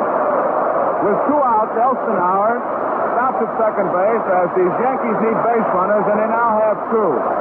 As Pepitone singles in the right field, and it brings up Clete Boyer. Joe, it looked like he was really ready for that fastball again. He was ready, and with those quick hands, he popped one in the right field. And so the Yankees have Elston Howard at second base, Joe Pepitone at first base. Clete Boyer's the hitter. There are 2 outs. Koufax at the belt, checks the runners. Here's the pitch. Swung on, line drive. Suzuki knocks it down at second base. Elston Howard stops at third. Nobody scored. Maury Wills retrieves it as that ball was hit off the end of the bat. And Dick Suzuki, the second baseman, with a diving stop, saved the run as he knocked the ball down. And Maury Wills retrieved it, and we've got a pinch hitter coming out, Hector Lopez. The bases are loaded. Elston Howard is at third base. Joe Pepitone is at second base. And Clete Boyer is at first base. Hector Lopez, with a .251 batting average, with 14 home runs, he has driven in 52 runs. Hector, a right-handed hitter with good power in the right center field. 5-0. That's the score, with the Dodgers leading. 5 runs, 8 hits, no errors for the Dodgers. It's no runs, 3 hits, and no errors for the Yankees. The bases are loaded. And now Sandy Koufax motions Frank Howard, the right fielder, to get closer to the right field line. Willie Davis, the center fielder, is in right center. There's a lot of room in left center. Lopez, a good low fastball hitter with good power to the opposite field. He's the pinch hitter for Whitey Ford. Koufax is ready to pitch. Swung on and missed, strike 1. A very weak attempt. That ball was by him. He was fooled completely on it, and it was more of a called strike than a swinging strike, although Lopez did go through with the motion. Bases loaded. Lopez, the pinch hitter, waits. The pitch by Koufax. It's low, and it's ball 1. Dodgers 5, Yankees nothing. Yankees with the bases loaded here. After 2 are out, Elston Howard, a base hit to right field. Pepitone, a base hit to right field. And Boyer with an infield hit. And now it's Hector Lopez, the pinch hitter, up there against Sandy Koufax. The 1-1 pitch by Koufax swung on and fouled off out of play, and a strike 2. And Hector made a grab at that big part of that bat, as if to say, that was the pitch I wanted to hit. Now Koufax rubs up that baseball. Stan Williams and Ralph Perry throwing in the Yankee bullpen. Koufax taking an inventory as he stands on the mound. He's got Lopez crippled now with a 1-ball, 2-strike count. Bases loaded, 5-0. Dodgers lead, bottom of the 5th. Here's the pitch. Curveball. Just misses. And the count runs to 2 balls and 2 strikes. Koufax let up on that curveball. Tried to nip that outside corner. It's a pitch that was working for him because now it's Lopez who takes inventory. Wondering what pitch did that slow curveball set up. He wants to get him on the 2-2. This is the pitch of decision, and here it comes, the 2-2 pitch. Swung on and missed, he struck him out. Hector Lopez out on strike. That ends the inning. No runs. There were 3 hits, no errors, and 3 men were left on base. And the score at the end of the 5th inning is the Los Angeles Dodgers 5, the New York Yankees nothing. All around contact, stop them all again in 64. All around value, value is the car that offers more. Yes, again in 64, Valiant offers more of everything you want in a compact car. Smart new styling, hot performance, economy of operation, and quality engineering by Chrysler Corporation. So if you want the best in compact car driving, plus the satisfaction of big car quality, see and drive the new 64 Valiant at your earliest opportunity. Best all around compact, Valiant 64 style hard to beat. Best all around compact, best looking compact on the street. Valiant. And why wait? Valiant 64 style is standing in your nearest Plymouth Valiant dealer showroom right now. Plan to see it and drive it this week. We pause 30 seconds for station identification. 810 you dial WGY Schenectady. You know, it's surprising how a major league team in a slump can snap back after a between innings break. If you're tense and nervous, take a flavor break next inning of this World Series and refresh with cold sparkling Saratoga Ginger Ale. It's a ginger-perfect ginger ale made with clear, pure water and imported Jamaican ginger. Saratoga Ginger Ale has an instant pick-me-up tang unmatched by other flavored beverages. And Saratoga Ginger Ale really refreshes. Doesn't leave you with that still thirsty feeling because it quenches your thirst. Saratoga Ginger Ale now on special sale at your favorite store. Throwing right-hander who was with the Los Angeles Dodgers. He came over here in the Muscaron trade. A big guy who can really fire that ball. Nicknamed the Big Hurt. He's one of those guys that you shake hands with him, you just wonder. A real cruncher. Stan Williams. Whitey Ford is out of this ball game. Whitey pitched 5 innings, gave up 5 runs, 8 hits, struck out 4 and walked 2. The score here is the Los Angeles Dodgers 5, the New York Yankees nothing. 5 runs, 8 hits, no errors so far for the Los Angeles Dodgers. It's no runs, 3 hits, and no errors for the Yankees. Joe, a little irony in that Yankee 5th inning. It looks as if the Yankees might not get a hit all day long, and then Howard, Pepitone, and Boy in succession, the lower part of the batting order, came in with a base hit.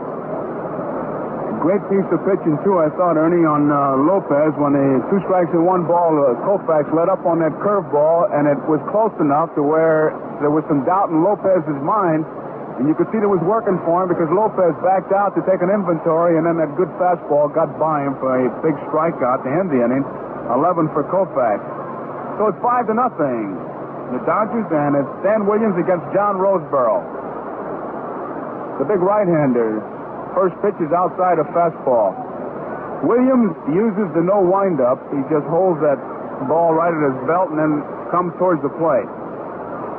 They play Roseboro to pull that ball. The pitch is high and it's outside and it's ball 2. A lot of room in left center field. If he plugs that gap in left center field with a line drive, it's going to be about a $1.20 cab ride back. A lot of room. Swung on, bouncing ball. Second baseman Bobby Richardson has it over to first, and there's 1 out. Roseboro out, Richardson to Pepitone, and it brings up Koufax.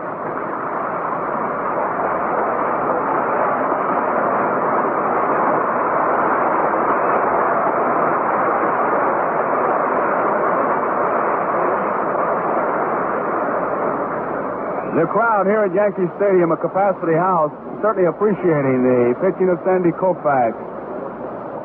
They give him a fine hand, and Sandy swings at the first pitch, a little fly ball, center field. Mantle is there. He's got it. Just a nice, polite fly ball. Just kind of lazily out there, and Mantle had him played perfectly, so 1 pitch, another out, and there are 2 away.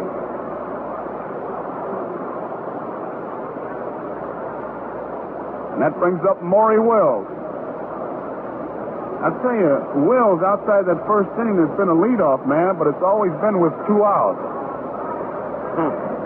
Wills switches over to bat left-handed against Stan Williams, and Boyer comes in. Kubek moves over. Richardson comes in shallow. Pepitone wide of the bag at first. Curveball is low, ball 1.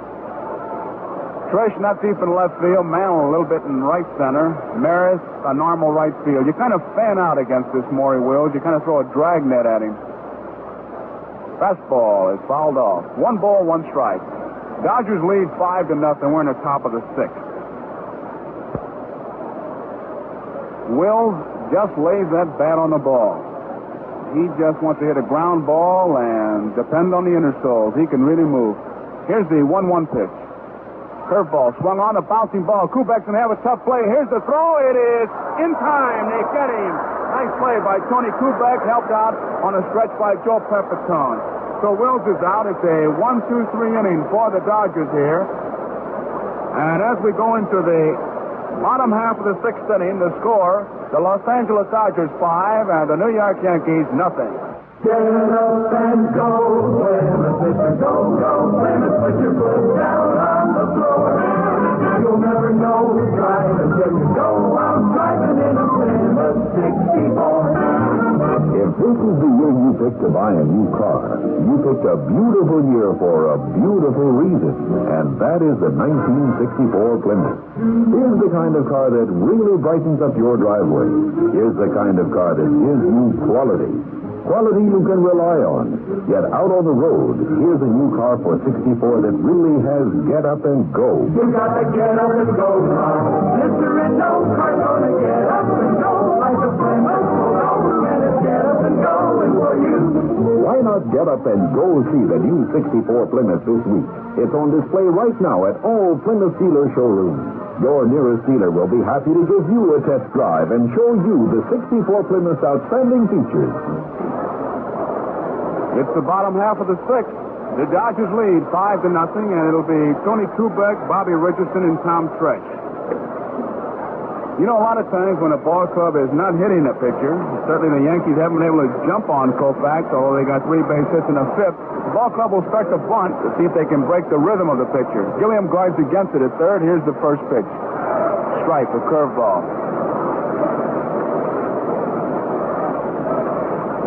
1 strike. Kubek waves that bat. Koufax is ready. Swung on and fouled off, and quickly it's 2 strikes and no ball.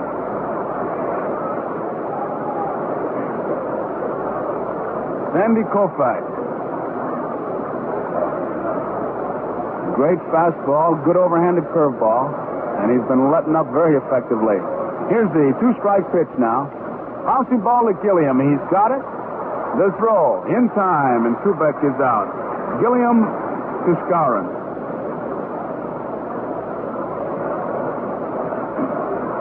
And that brings up Bobby Richardson.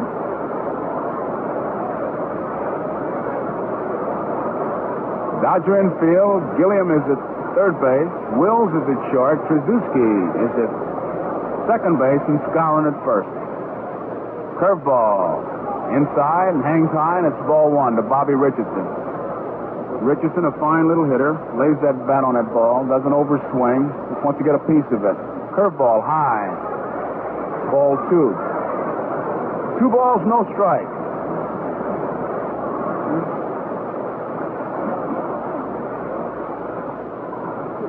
Here's the 2-0 pitch now. Fastball high, and it's ball 3. 3 balls, no strike. Koufax has struck out 11. He hasn't walked anybody. Dodgers lead 5-0.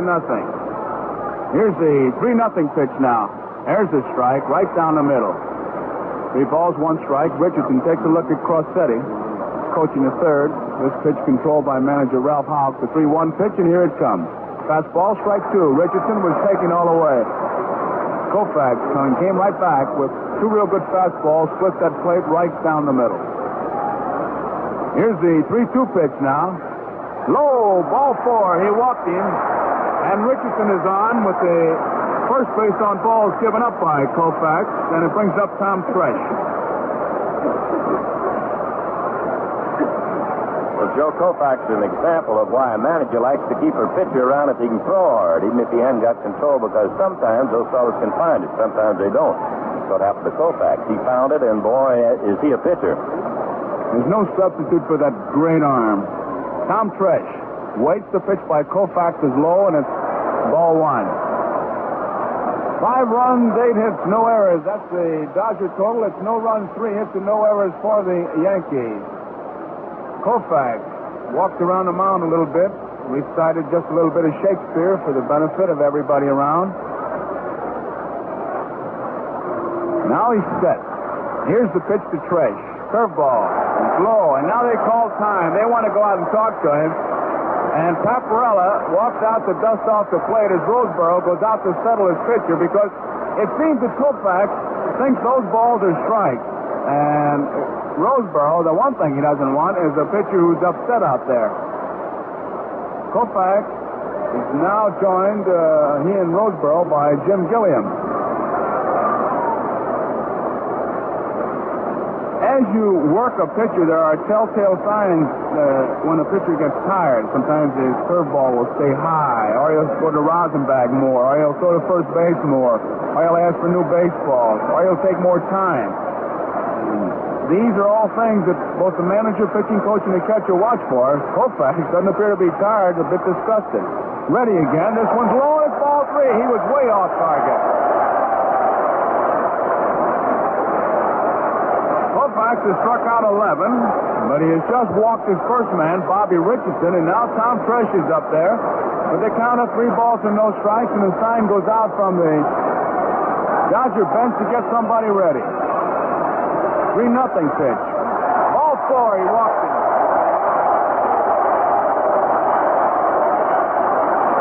One thing we have noticed is that Koufax is walking around that mound just a little bit more than usual. Suzuki comes in to talk to him now, and there's not much you can say in a spot like this. You just want to break the mood of the mound in hopes that if you do, even though the name and the fella's the same, you get a different pitcher out there. 5-0. That's the score. The Dodgers are leading. We're in the bottom half of the 6th inning. Base runners at first and second. It's Richardson at second base. Tom Tresh is at first base, and Mickey Mantle is the hitter. Koufax checks the runners. Here's the pitch. Curveball swung on and fouled off. It's a strike. Right to manager Walter Alston. Dodger bullpen is busy, and as you would expect, Ron Peranowski. He has been the franchise as far as the bullpen's concerned for these Dodgers. For the Yankees, Ralph Perry is warming up. Mickey Mantle, the hitter. 5-0. That's the score. Dodgers leading. Base runners on first and second. Here's the pitch. It's inside. 1 ball and 1 strike. Mantle in that batter's box, taps that plate. Koufax rubs up that baseball. Needless to say, the base on balls has gotten Koufax in trouble. One swing of this big guy's bat, and that lead could be really chopped into. Koufax set the 1-1 pitch to Mantle. Curveball is low, and it's ball 2. 2 balls and 1 strike. The outfield is deep, and they play Mantle straight away. The infield is back. 1 out. 2 balls, 1 strike. Koufax ready. The runners lead off. Here's the pitch. Swung on and tapped foul right off his foot, and Mantle's down to 1 knee. So the count, 2 balls and 2 strikes. Richardson heads back for second. Tresh goes back to first. 5-0. That's the score. Dodgers are leading. We're in the bottom half of the 6th inning. Koufax taking just a little bit more time now. Mantle digging in. Koufax has struck out 11. He's got a 2-ball, 2-strike count on Mantle. Richardson is leading off second. Tresh is leading off first. Koufax shakes off a couple signs. Now he's got the one he wants. No, he doesn't either. He shakes it off again. And now Mel calls time. Keep in mind those little telltale things. And it's a completely different pattern that Koufax has been using here in the 5th and 6th innings. Taking a little bit more time, rubbing up that ball a little bit more, checking his defense a little bit more. Now he's set. Mel waits. Here's the 2-2 pitch. Swung on, popped up, on the right side, short right field. Out goes the second baseman, Trzaskowski. In comes Howard. It's Trzaskowski who makes the play. A nice play. The runners have to hold. Big Frank Howard in right field was looking down as he was watching Trzaskowski make that play. If they'd have collided, Trzaskowski would have hit Howard right in the belt buckle. Out. And Roger Maris is the hitter. Richardson still at second base. And Tom Tresh at first base. Maris was out on strikes, and he fouled out to the catcher, John Roseborough. Dodgers 5. Yankees nothing. We're in the bottom of the 6th. Infield back. They want to knock that ball down. Koufax at the belt, the first pitch. On the way, a curveball, a beauty. Strike one. Time is called now as Paparella wants to take a look at that baseball. Those extra steps back that the infield can pick up when the out count runs at 2 is a big factor, as shown by Trzaskowski's ability to knock down the line drive by Boyer in that 5th inning to save a run. Koufax still has his shutout, 5-0. The pitch to Maris. Low and outside. 1 ball and 1 strike. The shadows have just about reached the mound. As far as the stands, the light tower shadow has covered part of the mound. 1 ball, 1 strike.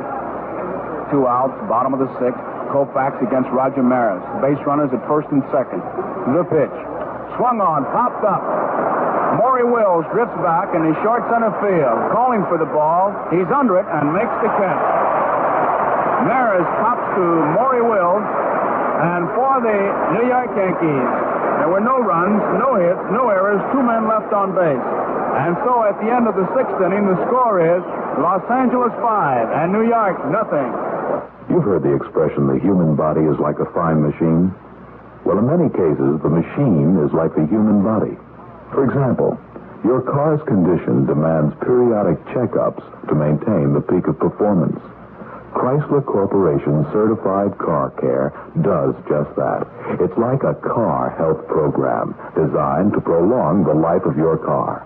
Certified Car Care. Specially trained mechanics with special tools at your Chrysler, Plymouth, and Dodge dealers.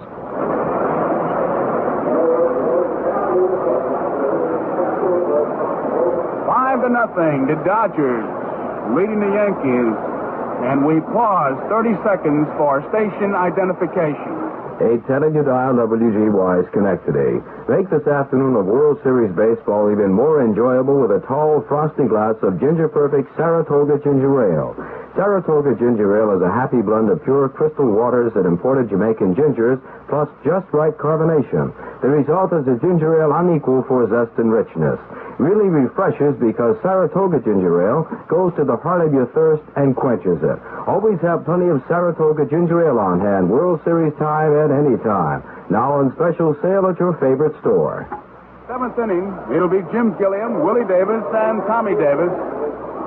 And Gilliam, like Maury Wills, switches over to the left side to bat against big Stan Williams.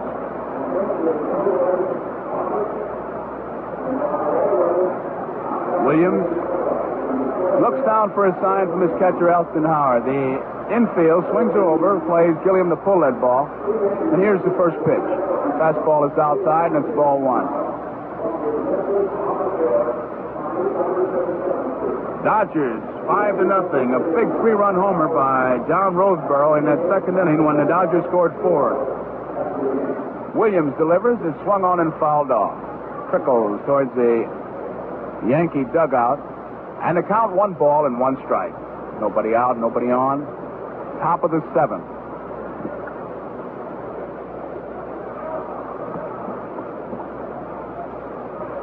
Stan Williams ready. The 1-1 pitch. Way high and outside, and it's ball 2. Williams at times with the no windup, and then other times goes to the big delivery, trying to keep that hitter off stride. 2-1 pitch. There's the strike, fastball. When you get right down to it, that's about the secret of pitching. At least that's what the good pitchers say. What is pitching but keeping the hitter off stride?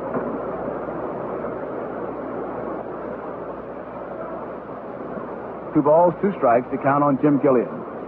Big right-hander Williams is ready to pitch. Strike 3, got him. Gilliam caught looking, and he knew it. Gilliam called out on strikes, and it brings up Willie Davis. You know, you hear a lot of fancy explanations for a lot of different facets of baseball. Always like Willie Mays' theory on playing baseball. He says he just catches it when they hit it, and he hits it when they throw it. Works out pretty simple. Pretty? Yeah, like Willie it does. It sure does, Ernie. Here's Willie Davis now. Boyer right in on top of him. Stan Williams. Curveball swung on and fouled off. I like the time that Charlie Dressen was managing the Dodgers, and the first time, and Jackie Robinson asked me, he said, Charlie, he said, how do you like to play this game? You know, do you play hit and run, steal, run a lot, or what? And Dressen said, well, he tell you what, as soon as you get to home plate, you get back as fast as you can. And that's baseball. Here's the pitch. Swung on, line drive. It is a foul ball down that first base line. A high curveball, and Willie Davis really flew open and drilled one down that first baseline, and Tom Gorman, the umpire at first base, right now, motion foul ball. John Rice, the right field foul line umpire, motion foul ball. So the count, 2 strikes, no balls. Willie Davis, there's 1 out. Dodgers are leading 5-0. Stan Williams in relief of Whitey Ford. Whitey pitched 5 innings, gave up the 5 runs the Dodgers have. Here's the 2-strike pitch by Williams to Davis. High. And it's ball 1. Elston Howard tried to sneak that one. He was going to steal a strike. Time is called now as a bullpen ball comes down the field. In right field. 1 ball, 2 strikes. Ready again. And here's the pitch by Stan Williams. Swung on a bouncy ball. Pepitone at first base, but it's foul. Willie Davis getting around, getting way out in front, breaks his bat. Gets a new one. And I'm sure a lot of people, like we just did, took a look at that scoreboard. And it shows the Dodgers 5 runs on 8 hits, no errors. The Yankees, no runs, 3 hits, and no errors. The Yankees got their 3 hits in the 5th inning and did not score. A fine play by Trzaskowski prevented a score. Hey, they turned the lights on here, too. The lights are on here at Yankee Stadium. Stan Williams ready. Here's the pitch now. High, a fastball. And the count, 2 balls, 2 strikes. The lights are on at first and third, and the ones in right field and left field are not. And behind the plate, those lights are on. 2 balls, 2 strikes. The pitch swung on and fouled back. Willie Davis had a real good cut at a fastball. Joe, we've had some great duels in these opening games of the World Series. Of course, Ford bailed against Koufax in this one. Matheson and Plank in 1905, Matty and Bender, and Walter Johnson and Art Neff in the 20s. Of course, Ford has pitched against Spahn and Magley in some of these big games, and Feller and Sane, and Reynolds and Newcomb. Whitey Ford had to leave after 5. Here's the pitch by Williams. Swung on and missed, says Joe Paparella. Willie Davis thought he had checked his swing, but Paparella comes around and says that he swung at it. And as he goes back to the bench, Willie Davis gives a real simple scouting report to Tommy Davis. Hitters will do that. They'll ask you, well, what kind of stuff has he got? And in a spot like this, you usually say, I don't know, I didn't hit any. He sounds fast. Tommy Davis, who has 2 base hits against Stan Williams for the first time in this ball game. Here's the pitch by the big right-hander. Swung on and missed, strike 1, and that ball was up in his eyes. In the Yankee bullpen, Stafford and Hamilton begin to throw.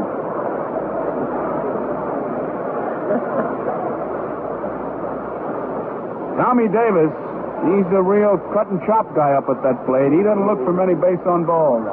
Here's the pitch. Starts to swing, watches that curveball as it stays inside, and the count goes to 1 ball and 1 strike. Davis, a very aggressive hitter, Tommy Davis. Led the National League again this year. Back-to-back he's led it. Here's the 1-1 pitch. Fastball is low. And it's 2 balls and 1 strike. The attendance, exactly 69,000 people. There's always a little bit of intrigue when it's 69,001, but it's 69 even. Here's a little looper in the right field. It's a base hit for Tommy Davis. And he has himself his 3rd base hit of the afternoon. Brings up big Frank Howard. Howard got the first hit off Whitey Ford, a booming double in left center field, came around to score, but since then, he has gone out twice. Great big guy against Stan Williams. Tommy Davis at first base. He has 3 base hits. He leads off, and here's a pitch by Stan Williams. Curveball, a let up, and it's strike 1, and that big Frank Howard, really anxious to hit, was on his tiptoes. It's one of the problems that this guy has, is Howard. He's so anxious to hit that he commits himself very soon, and Pete Reeser working with him.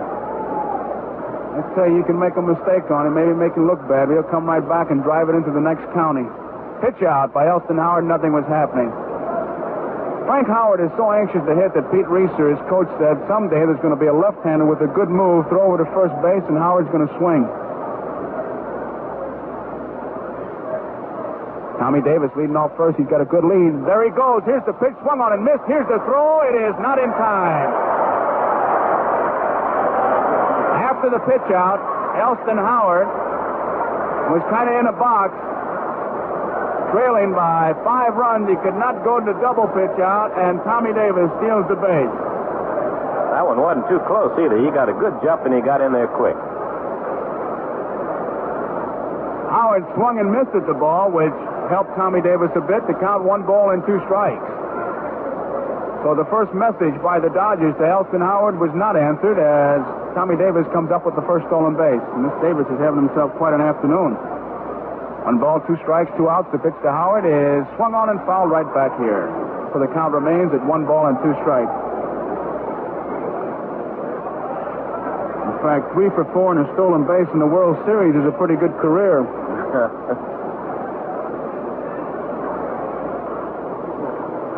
Frank Howard waves that big bat. Stan Williams looks down to Elston Howard to get his sign as Tommy Davis leads off second. 5-0, Dodgers lead. Here's the pitch. Curveball way outside. Nice play by Elston Howard. Joe, does the fact that Williams pitched for these fellas mean a whole lot to him one way or the other in this situation now where he's pitching against them? I think it helps him a bit, Ernie, but like everything else, you've got to do it now. What you did yesterday or last year really doesn't mean too much. He's familiar, but he still has to get that ball in a particular spot in that strike zone. 2 balls and 2 strikes. Howard waits. Williams set. Here's the pitch. Curveball swung on and missed. He struck him out. So Williams strikes out the side, although Tommy Davis broke it up with a single. So in the top of the 7th, there was no runs. There was 1 hit, no errors, and 1 man was left on base for the Los Angeles Dodgers. And so at the end of 6.5 innings, the score is Los Angeles 5 and New York nothing. All around compact, size 64 style is the best all around unique. Once you get to see it, you'll know why. They call it Valiant 64 style, the smartest looking compact ever to come down the pipe. Best all-around compact. Valiant saves you money all the way. Best all-around value. You'd be surprised how little you pay. If you want performance, you'll love Valiant Spirited Action. You'll like it zip for 64. Best all-around compact. Prove it with a drive soon as you can. Best all-around compact. Glad to see you limit dealer man. Valiant 64 style is the compact car you'll want to see and drive for sure. And why wait? Valiant 64 style is standing in your nearest Plymouth Valiant dealer showroom right now. Plan to see it this week. Bottom half of the seventh inning here at Yankee Stadium. It'll be Elston Howard, Joe Pepitone, and Clete Boyer for the New York Yankees. They trail 5-0. Boy, old Yogi's had a field day visiting down there with Moose Scar, and I tell you, he kind of figures visiting hours are 1 to 4, and he's just buzzing old Moose in between innings every chance he gets. Haven't been many base runners for these Yankees. They've only had 3 base hits. A defensive change now. Ron Fairley has gone in to play right field for the Los Angeles Dodgers. Here's the first pitch by Koufax. It swung on and missed. And Elston Howard is up there with the count of 1 strike. Ron Fairley has gone in to play right field for the Los Angeles Dodgers. Koufax ready. The pitch. Swung on and missed. 2 strikes to count on Elston Howard. Howard got the first base hit. That came in the 5th inning with 2 men out. And Koufax hung a curveball, and Howard served it into right field. Here's the pitch. Low, and it's ball 1. 1 ball, 2 strikes.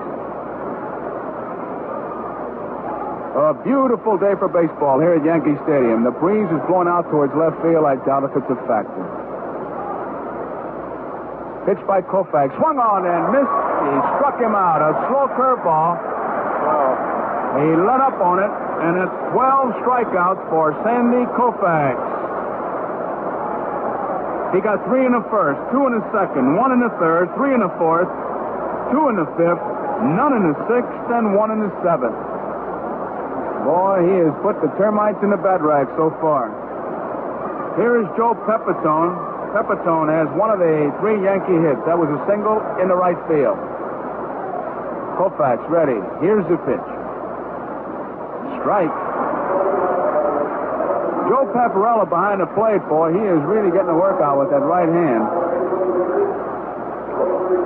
Koufax ready again. Slow curveball, and that was just a high hanger. And it's 1 ball and 1 strike.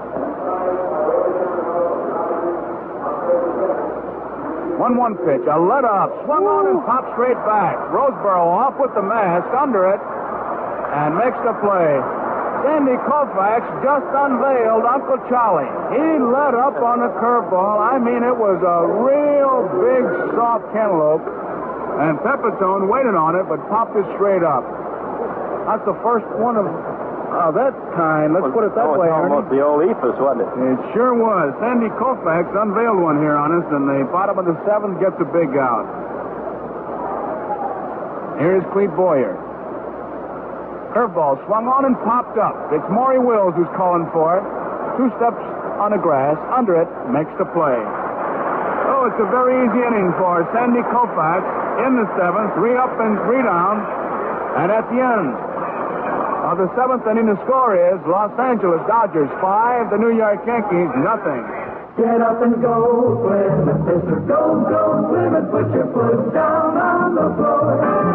You'll never know what's driving till you go out driving in the Plymouth 64.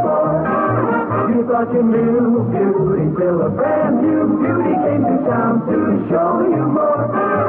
And when you're not out sparking, you will find her parking in the driveway by your door. Get up and go, Plymouth. Get to know Plymouth. Try a Plymouth 64. Get up and go, Plymouth. Mister. Go, go, Plymouth. From the very day you do. You got to get up and go, car. Mister and no car gonna get up and go like a Plymouth. Go, Plymouth. Get up and go, and for you. The Get Up and Go Plymouth 464 is on display now. Be sure to see it at your nearest Plymouth dealer's showroom. You'll be glad you did. The top half of the eighth inning, and it'll be Moose Skowron, Dick Tracewski, and John Roseboro for the Los Angeles Dodgers. John Roseboro just set a new record for putouts as far as catches are concerned. It's now 15. Elston Howard's strikeout tied it, and Joe Pepitone's pop fly that Roseboro made the play on broke it.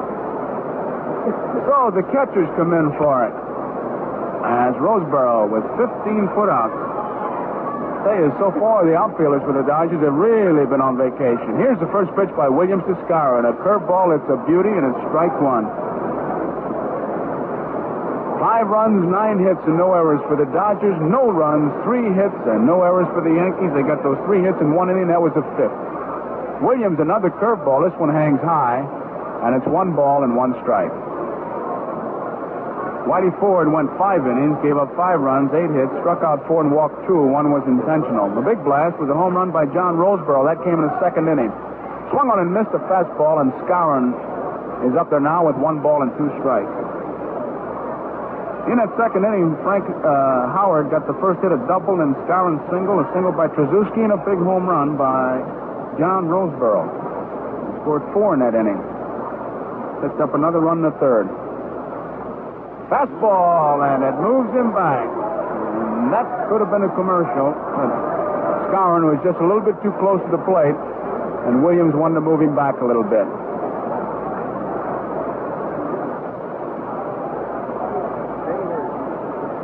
He's been throwing curveballs, and the best way to set up your curveball is to move that hitter back with that real good fastball that not only looks fast, but sounds fast. For no other reason than it's that close to you. So let's see what happens. Here's the 2-2 pitch now by Stan Williams. Fastball, he struck him out as Elston Howard held on to it. Skowron watched it. Paparella watched it. He may have gotten just a piece of it. And on the foul tip, that ball must go directly from the bat to your glove. And Paparella, with a little bit of help. Now Shags Crawford comes in to talk to Joe Paparella. And they're looking down at first base to Tom Gorman.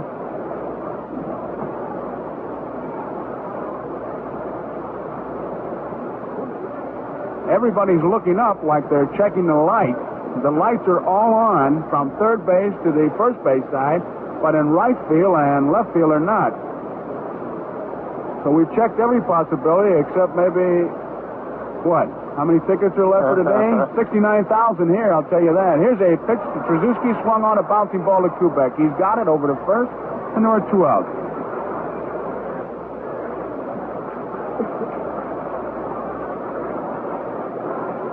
So John Roseboro comes up now. He was the big man with that big blast in the 2nd inning. Joe Becker coaching at first base. You can hear him holler down to Roseboro. Come on, John. Pete Reeser coaching at third base. Manager Walter Alston, top step of the dugout, watching everything.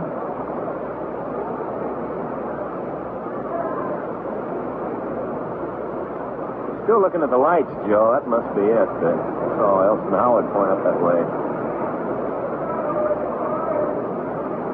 We're all ready now. Here's the pitch by Williams to Roseboro. It's a strike. A good fastball.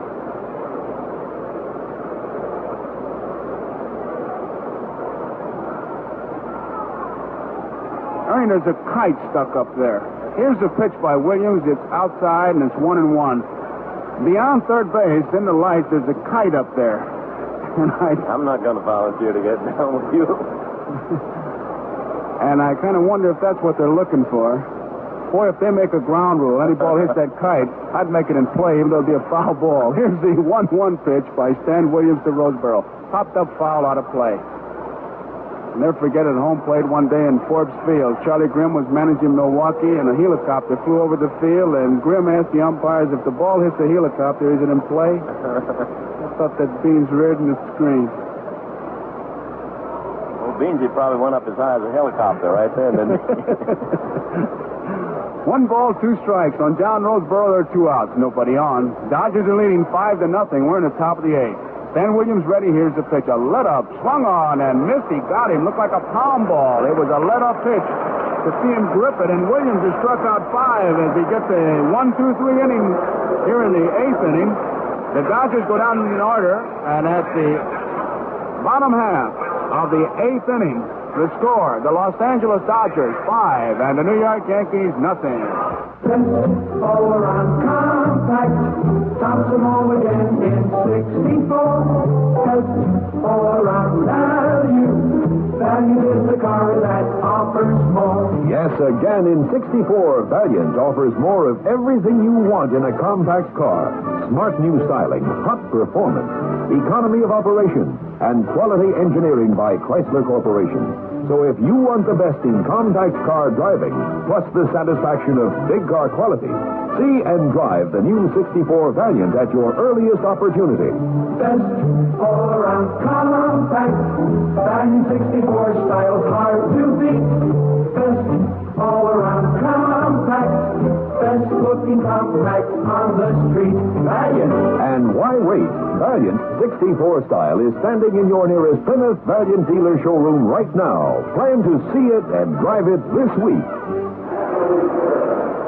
We're going to have a pinch hitter for the Yankees here as we go into the bottom half of the 8th inning. It'll be Phil Linz, who had a .269 batting average on the year, a right-handed hitter.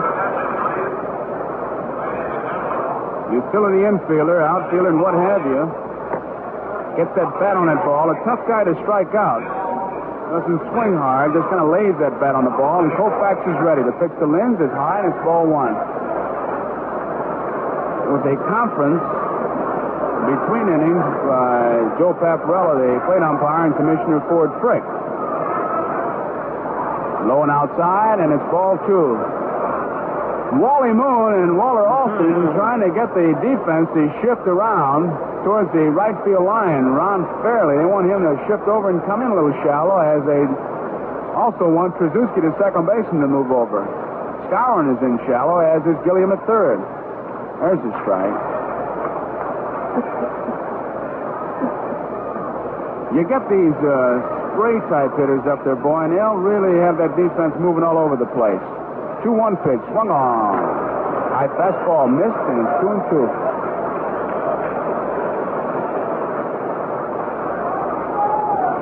Sandy Koufax, who has struck out 12.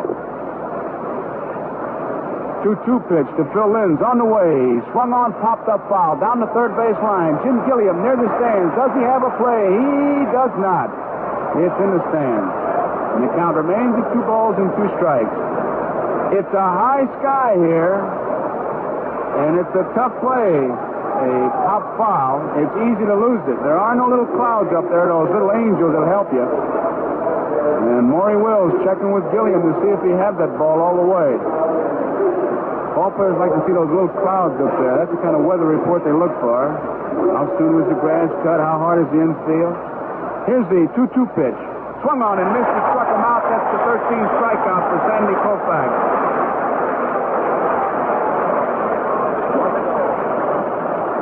He's got 1 more to go to tie it.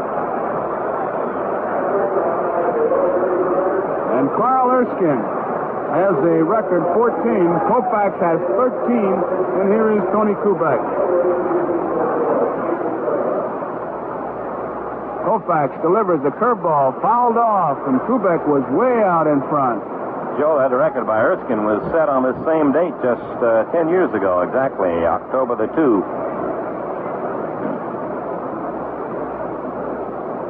Koufax ready. Kubek waits the pitch. Swung on and fouled back, and it's a quick 2 strikes. Hamilton is warming up for the Yankees. 5-0. 5-9-0 is the line score for the Dodgers. No runs, 3 hits, and no errors for the Yankees. We're in the bottom of the 8th. And that Koufax, curveball for a strike, a fastball for a strike, and here he comes again. Swung on. It's a bouncing ball. Will's going to have a tough play. He backhands it. He throws. It is not in time. All the way against the fence. And Trzaskowski retrieves it, but Tony Kubek cannot advance. Yogi holding him all the way. Maury Wills had a tough play as he went to the hole, backhanded the ball, but could not throw out. Kubek, it goes as an infield hit. So Kubek is on at first base, and here is Bobby Richardson. Richardson 0 for 2. He's out on strikes in the first, and in the fourth, he walked in the sixth. Trubisky motions to Koufax, and he'll be covering in case the ball is hit back to Koufax. At the belt, Koufax checks Kubek. The pitch to Richardson, swung on and missed, strike one.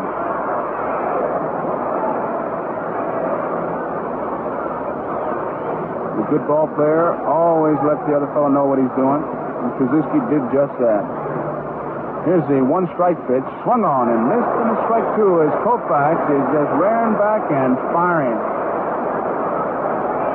Boy, speed is great on both ends. If you're in the outfield and you misjudge the ball, you can outrun your mistake and make the play. If you're fast and mound and you pitch wrong, that speed will get you out of it. Here's the two-strike pitch, swung on and missed, and struck him out. And there's the 14th strikeout of the ball game for Sandy Koufax. And these fans here at Yankee Stadium certainly aware that Koufax has just tied Carl Erskine's record, as many of them are giving the left-hander a standing ovation. And at 16 putouts, Roseboro, everybody's in the act. Here's the pitch to Trace. Swung on. This could be trouble. Ball left field line. That ball is out of here. A home run for Tom Trace.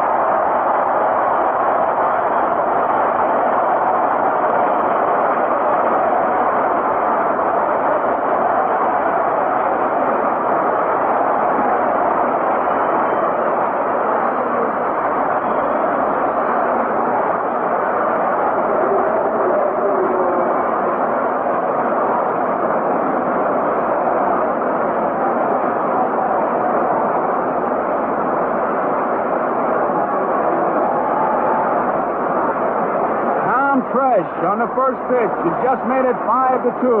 And here is Mel fouling one off for strike one.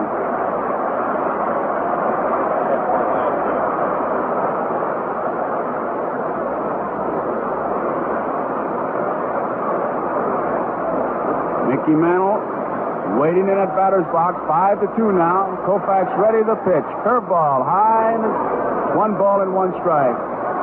Tom Trish. A home run into the seats in left field. Here's the 1-1 pitch. Curveball is low, and it's ball 2. Apparella takes a look at that ball.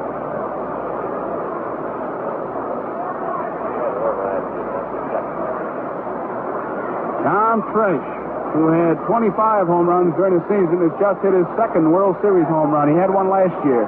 Here's the 2-1 pitch to Mantle. A fastball, it misses, and it's ball 3. The Dodgers 5, the Yankees 2. We're in the bottom half of the 8th inning. Tony Kubek, an infield hit, a home run by Tom Tresh, and those are the 2 Yankee runs. Koufax ready. The 3-1 pitch is way low and outside, and it's ball 4. And manager Walter Alston comes trotting out of the Los Angeles Dodger dugout. Time is called now. Karanowski has been warming up. Koufax has struck out 14. He's walked 3. The line score, the Dodgers have 5 runs, 9 hits, and no errors. The Yankees have 2 runs, 5 hits, and no errors. Big meeting on the mound. Koufax, Roseboro, and Gilliam. Mantle is on at first base. Roger Maris is the hitter.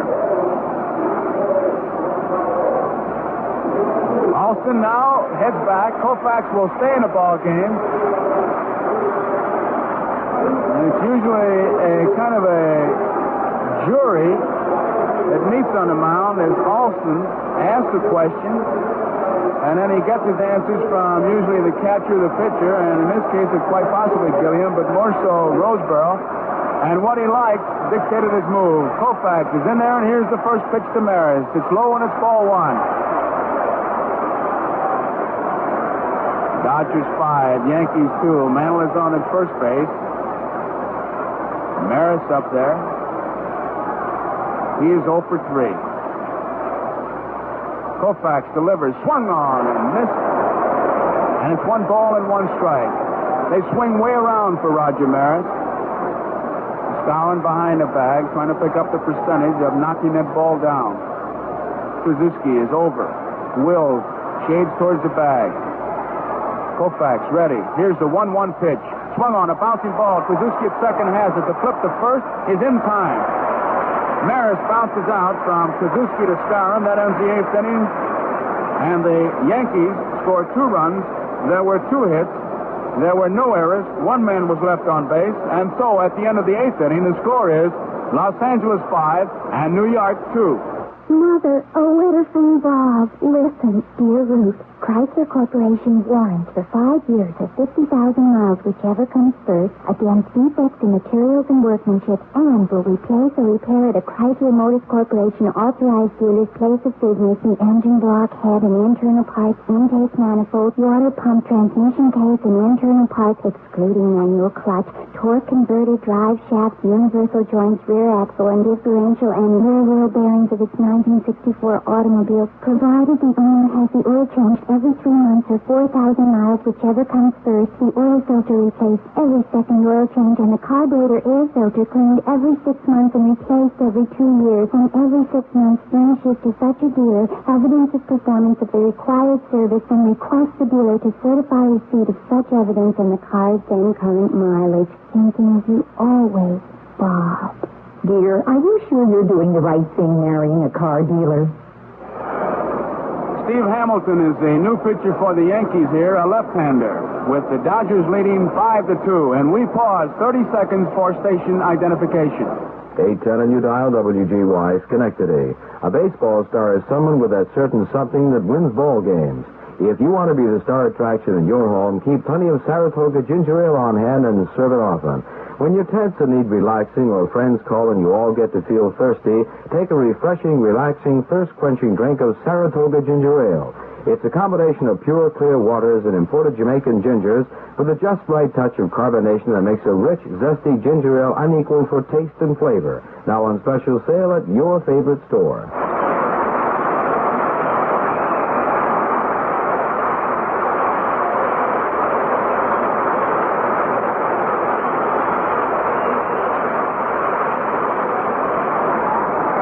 The applause for Sandy Koufax, who, as the scoreboard in right center field, tells all the fans here at Yankee Stadium, 69,000 even, that Koufax, with 14 strikeouts, ties the World Series record.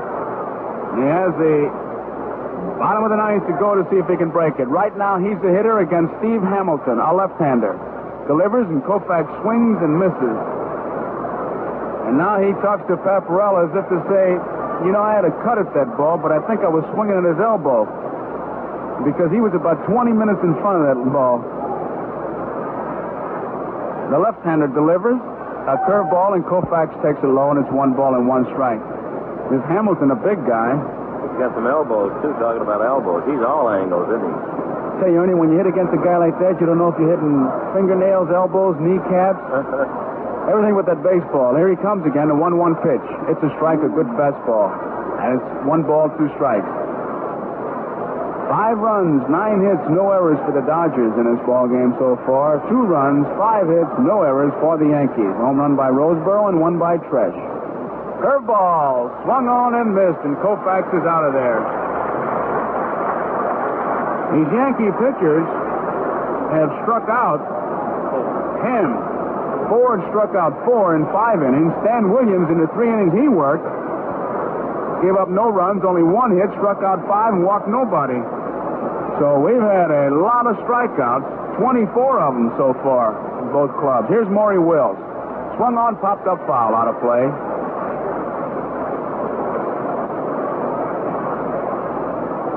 I bet that Wills must feel like he's hitting in an elevator most of the time, as close as they play on him. That Boyer's right in on top of him, sneaking in on him. Here's the pitch by Hamilton. Swung on, popped up foul, as Wills tried to drive one past Boyer. 2 strikes, no balls. There's 1 out. We're in the top of the 9th, the first game of the 1963 World Series, and the Dodgers are leading 5-2. 4 runs in the second, 1 in the third for the Dodgers. 2-run homer by Tresh in the 8th. That's the score. And here's the pitch outside as he wasted one. Whitey Ford started, Stan Williams, and now Hamilton. Koufax all the way for the Dodgers so far. Hamilton ready. The pitch to Wills is on the way. It's outside, and it's 2-2. He tried to nip that corner. You could see Elston Howard give that target to the outside part of the plate. And this is as far as Hamilton wants to go. He wants to get a decision on 2-2, and here it is. Fly ball, right field. Over near the line is Roger Maris. He's there. He makes the play. Maury Wills flirting with that very friendly right field fence here, but Maris was there. You know, usually in a ballpark, when you walk in to work a ball game, you look for the one field that you want to stay away from, and which is your outfield, where you want to get your outs. And, of course, here in Yankee Stadium, the field that you want to stay away from is a right field corner. And a big part, left center and right center, is the spot you want to hit it. Let those guys hit that ball. Here's Gilliam. Strike is called. The Dodger pitchers complained about when they were pitching in the Coliseum. There's no way you can get away from that short fence they had. Gilliam waits. Hamilton delivers, and it's low. And it's 1-1. 1 ball, 1 strike, 2 outs. Gilliam waves that bat, waits.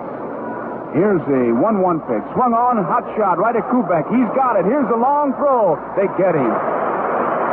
1-2-3 for the Dodgers in the ninth as Kubek gets Gilliam. So, as we go into the bottom half of the ninth inning, the score, it's the Los Angeles Dodgers 5, the New York Yankees 2.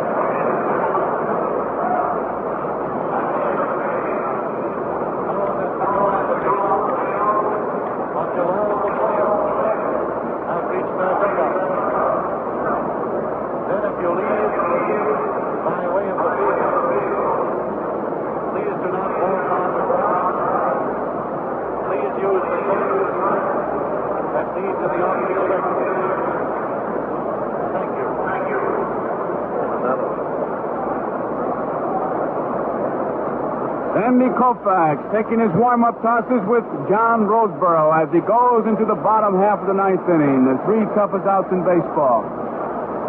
Dodger bench poised. Wally Moon, Ken McMullen, Drysdale, it looks like. No, that's McMullen.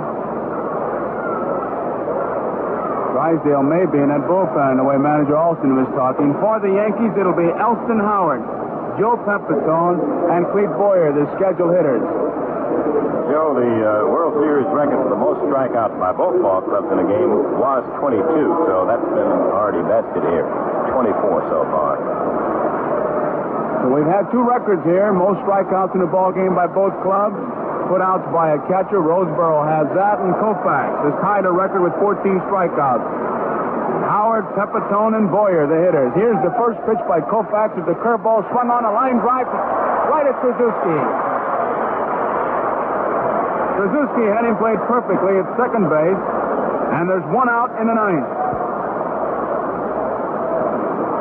And it brings up Joe Pepitone. 5 runs, 9 hits, no errors for the Dodgers. 2 runs, 5 hits, no errors for the Yankees. That's the line score. 1 out here in the bottom half of the ninth inning. Joe Pepitone, who has 1 for 3, waits the pitch by Koufax. There's a curveball and misses.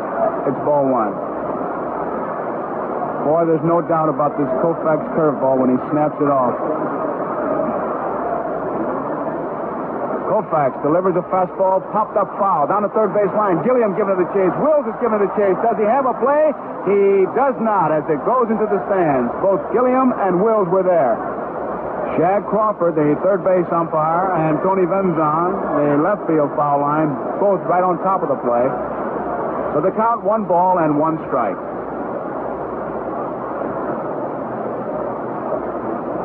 Everybody back in their positions now. Koufax checks the defense, shakes off the sign, takes a pinch at the rosin bag, building up to the payoff, and you can feel it. Here's the 1-1 pitch, curveball. Misses to the crowd. Can't help but think, boy, that fella that said that's an optical illusion, he just never has seen Koufax or tried to hit him. Here's the 2-1 pitch. Swung on and missed, and a strike 2, a high fastball. Koufax is tied the record of Carl Erskine with 14 strikeouts. He has Joe Pepitone with 2 balls, 2 strikes. Koufax has his sign, the 2-2 pitch.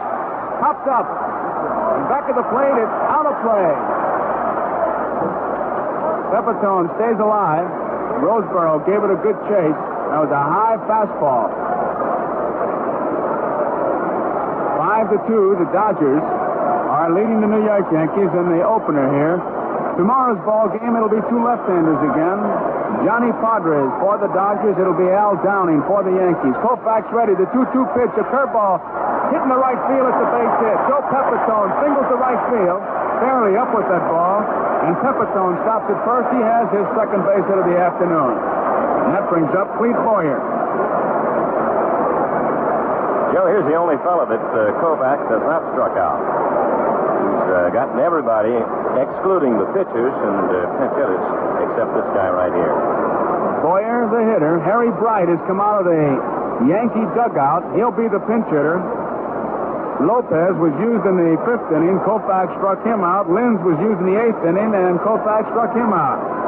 And as Ernie has just pointed out, Boyer is the only one he hadn't been able to get. Here's the pitch by Koufax. It's swung on and it's missed. Strike 1. Koufax rearing back and pouring on that cold. He's reaching back. Pepitone leads off first. Koufax checks him, delivers, swung on. Fly ball, center field. Willie Davis is going back. He's there and makes the play. Boyer flies to Willie Davis in center field. Pepitone scoots back to first. There are 2 outs, and Harry Bright, the pinch hitter.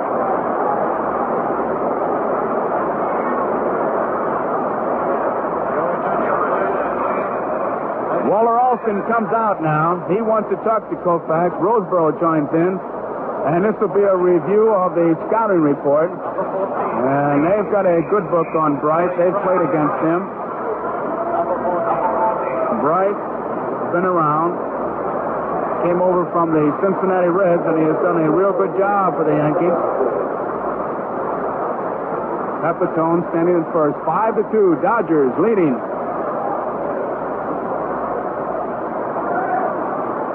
Koufax ready, delivers, swung on and missed at strike 1, a fastball. Just watching Koufax pitch in his last inning, you got to believe that he knows he's 1 away from breaking it. He is rearing back. He's humming. The left-hander delivers again, high. And it's 1 ball and 1 strike on Harry Bright. The outfield straight away.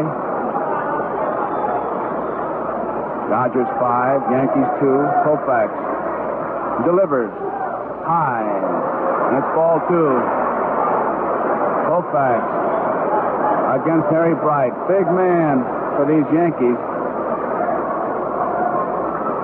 A tying run is still on a bench as far as the Dodgers are concerned. Bright has to get on. Here's the 2-1 pitch. Swung on and missed. He struck him out. And the tension builds here. 2 balls, 2 strikes, 2 outs. 5-2. Sandy Koufax, who has tied Carl Erskine's record with 14 strikeouts. Once again, within 1 pitch of breaking it. Koufax at the belt. And here's the 2-2 pitch. Tapped on a third base line. It is rolling foul. A foul ball. Harry Bright was fooled on the pitch, but just got a piece of it and stays alive. Bright, a real battler up there. You could just see him flick that bat. Comes back now and gets that bat from the bat boy. Yogi Berra coaching at first. Frank Crosetti is coaching at third. Both hollering encouragement to Harry Bright to keep it alive. 2 men out, 2 balls, 2 strikes to count. Koufax has struck out 14. That ties Erskine's record. The left-hander gets a pinch of the rosin bag. Takes a look down at Roseboro. Checks the base runner Pepitone at the belt. Here's the 2-2 pitch to Bright. Is swung on and missed. Struck him out. And look at those Dodgers come running out. Roseboro congratulates Koufax as the Dodgers have just beat the Yankees in the first game of the 1963 World Series by the score of 5-2, with Koufax setting a new strikeout record. And the final score, the Los Angeles Dodgers, it was 5 runs, 9 hits, and no errors. And for the New York Yankees, it was 2 runs, 6 hits, and no errors.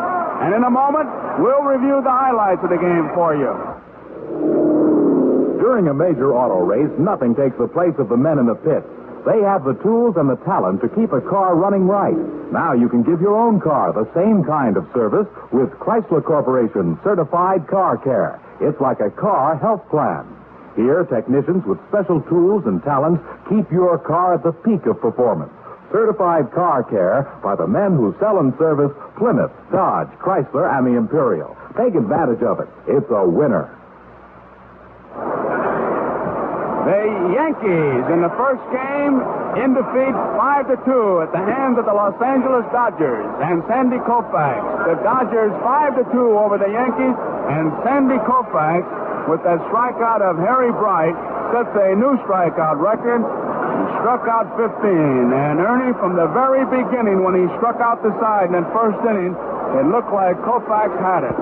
He sure had it, Joe, and it was a great pitching performance by Sandy, perhaps one of the greatest in World Series history. And he gets his first victory in a World Series, and he bests the winningest pitcher of all World Series history, Whitey Ford.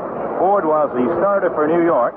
He has now won 10 and lost 6 in World Series competition. Williams relieved him in the 6th inning and Hamilton in the 9th. And Koufax went all the way to pitch brilliantly and had a shutout until the 8th inning when Kubek had a single with 1 out, and then Tresh with 2 out hit a home run. The Dodgers won it on a surge of 4 runs in the 2nd inning with 1 out. Frank Howard doubled, the first hit of the game. Skowron singled him home, then Krajewski singled, and Roseborough hit a 3-run homer to put Los Angeles in front by a score of 4-0. The Dodgers added another run on a leadout single by Jim Gilliam in the 3rd. He was forced at 2nd by Willie Davis. Davis then took 3rd on a right field single by Tommy Davis and came home on the 2nd straight single and RBI by Bill Skowron. And that was all the scoring for the Dodgers.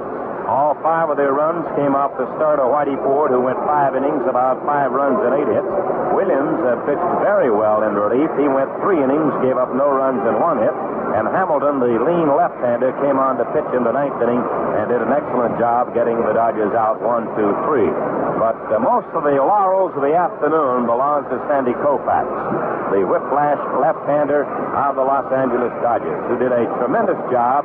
He set a new World Series record in strikeouts when he fanned the final out of the ball game, Harry Bright, for strikeout number 15. That bested the record set exactly on this date 10 years ago by the Brooklyn right-hander Carl Erskine.